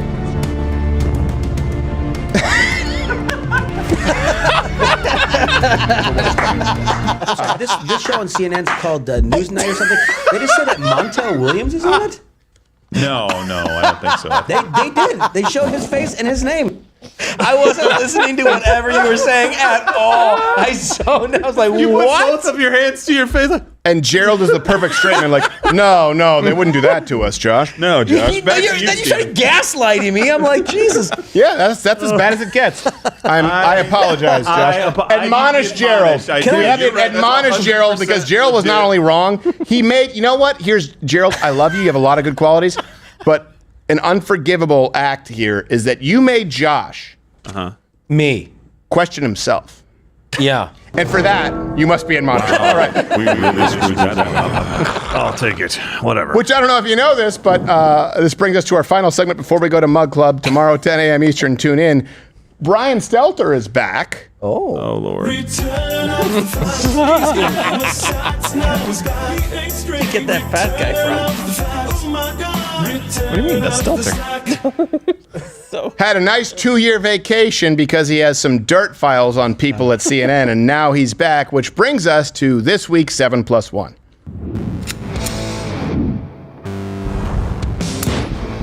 You forgot Stefan in the chamber. It's 7+1 things that Brian Stelter actually did while on vacation. That's good. And of course, we have inside sources. Yeah. It's very important to have inside sources. Yes, you got to know what he's doing all the time. Just, you know what, because you were so wrong tonight, I want you to take the first one. 7+1 things that Brian Stelter did while on vacation. Number 7, Josh Firestine. Released his own brand of seltzers. Oh. Stelter seltzers. Hey, it's Musk. It's got a ring to it. Musk. Is it Man Musk or Elon? 7+1 things that Brian Stelter did on vacation. Number 6, Gerald. Spend a lot of time at the park after midnight. Oh, well, then you end up on a registry, and that's not fair. Yeah, I don't know what they're doing, but it can't be good. Well, you know what? He probably had more viewers than on CNN's primetime. That's true. Number 5. Viewers in the park. On vacation, he was begging his wife to transition. That's a big one. Did he want to, or did he want her to? It doesn't matter. These are details. Don't ruin it with she'd details. Be a man. I think that's the 7 plus 1 things Brian Stelter did while on vacation. Number 4, he sued Hasbro for trademark infringement, which makes you know what? Honestly, he may have a case. Yeah. It's Mr. and Mr. Potato Head. Yes. They call me Mr. Potato Head. You can take the parts off pretty easy. Sydney Potbellietier. Let's 7 plus 1 things Brian Stelter did on vacation. Number 3, Josh played Jared Fogle in a documentary called 6-Inch Nightmare. Oh boy. Oh wow. Oh wow. God. That's disturbing. That looks like the main guy from Hannibal. It really does. Who gets eaten by pigs. He looked like Jared Fogle when he was there. He did. 7 plus 1 things that Brian Stelter did while on vacation. Number 2, he tried Just for Men, not the hair treatment, obviously, a guy's only cruise. He did that. That's gay. He's a homo. Thanks. And the number 1 thing that Brian Stelter did while on his 2 years of vacation, avoided Chris Hansen. So that was, you know what? That's a full-time job. Mean. And the pizza's so good. Full-time job. And the plus 1, Josh. He went camping. Oh, hey. Son of a gun. We have our undercover Mud Club Undercover is everywhere. That's been this week's 7 plus 1. You forgot Sivan in the chamber. Nailed him. Wow. That was perfect. That was a delayed reaction. I can't see with the lights. I just see an orb. Hey, I'm going to toss this in Gerald's drink when he's not looking. Yeah, you should. Absolutely. Yeah. All right. So, listen, guys, we're going to go to, of course, Mud Club right now and take your chats live. I guess they're going to do another hour tomorrow with Sean Hannity. Expect 34 minutes of it at least to be Sean Hannity talking. But we're not going to be able to broadcast tomorrow because I would imagine we're going to be quite busy this time of year. Tomorrow, 10 a.m. Eastern, we have, and we've told you this, we have Mud Club Undercover, The Stealing of a Nation. Every week between now and election, November 5th, 2024, we have undercover pieces that we've been working on. We've been crossing our T's, dotting our I's. And tomorrow is definitely a big one. One that will be upsetting, eye-opening, and hopefully vindicating.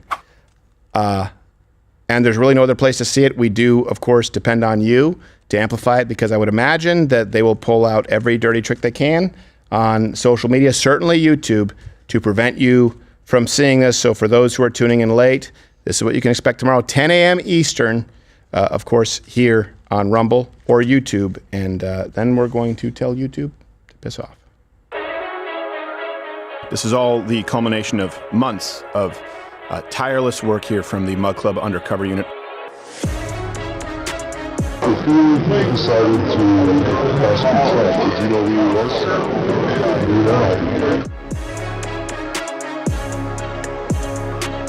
It's a travesty of justice. It's put it mildly, it's a mockery of justice. The whole thing is disgusting. It's a perversion of justice.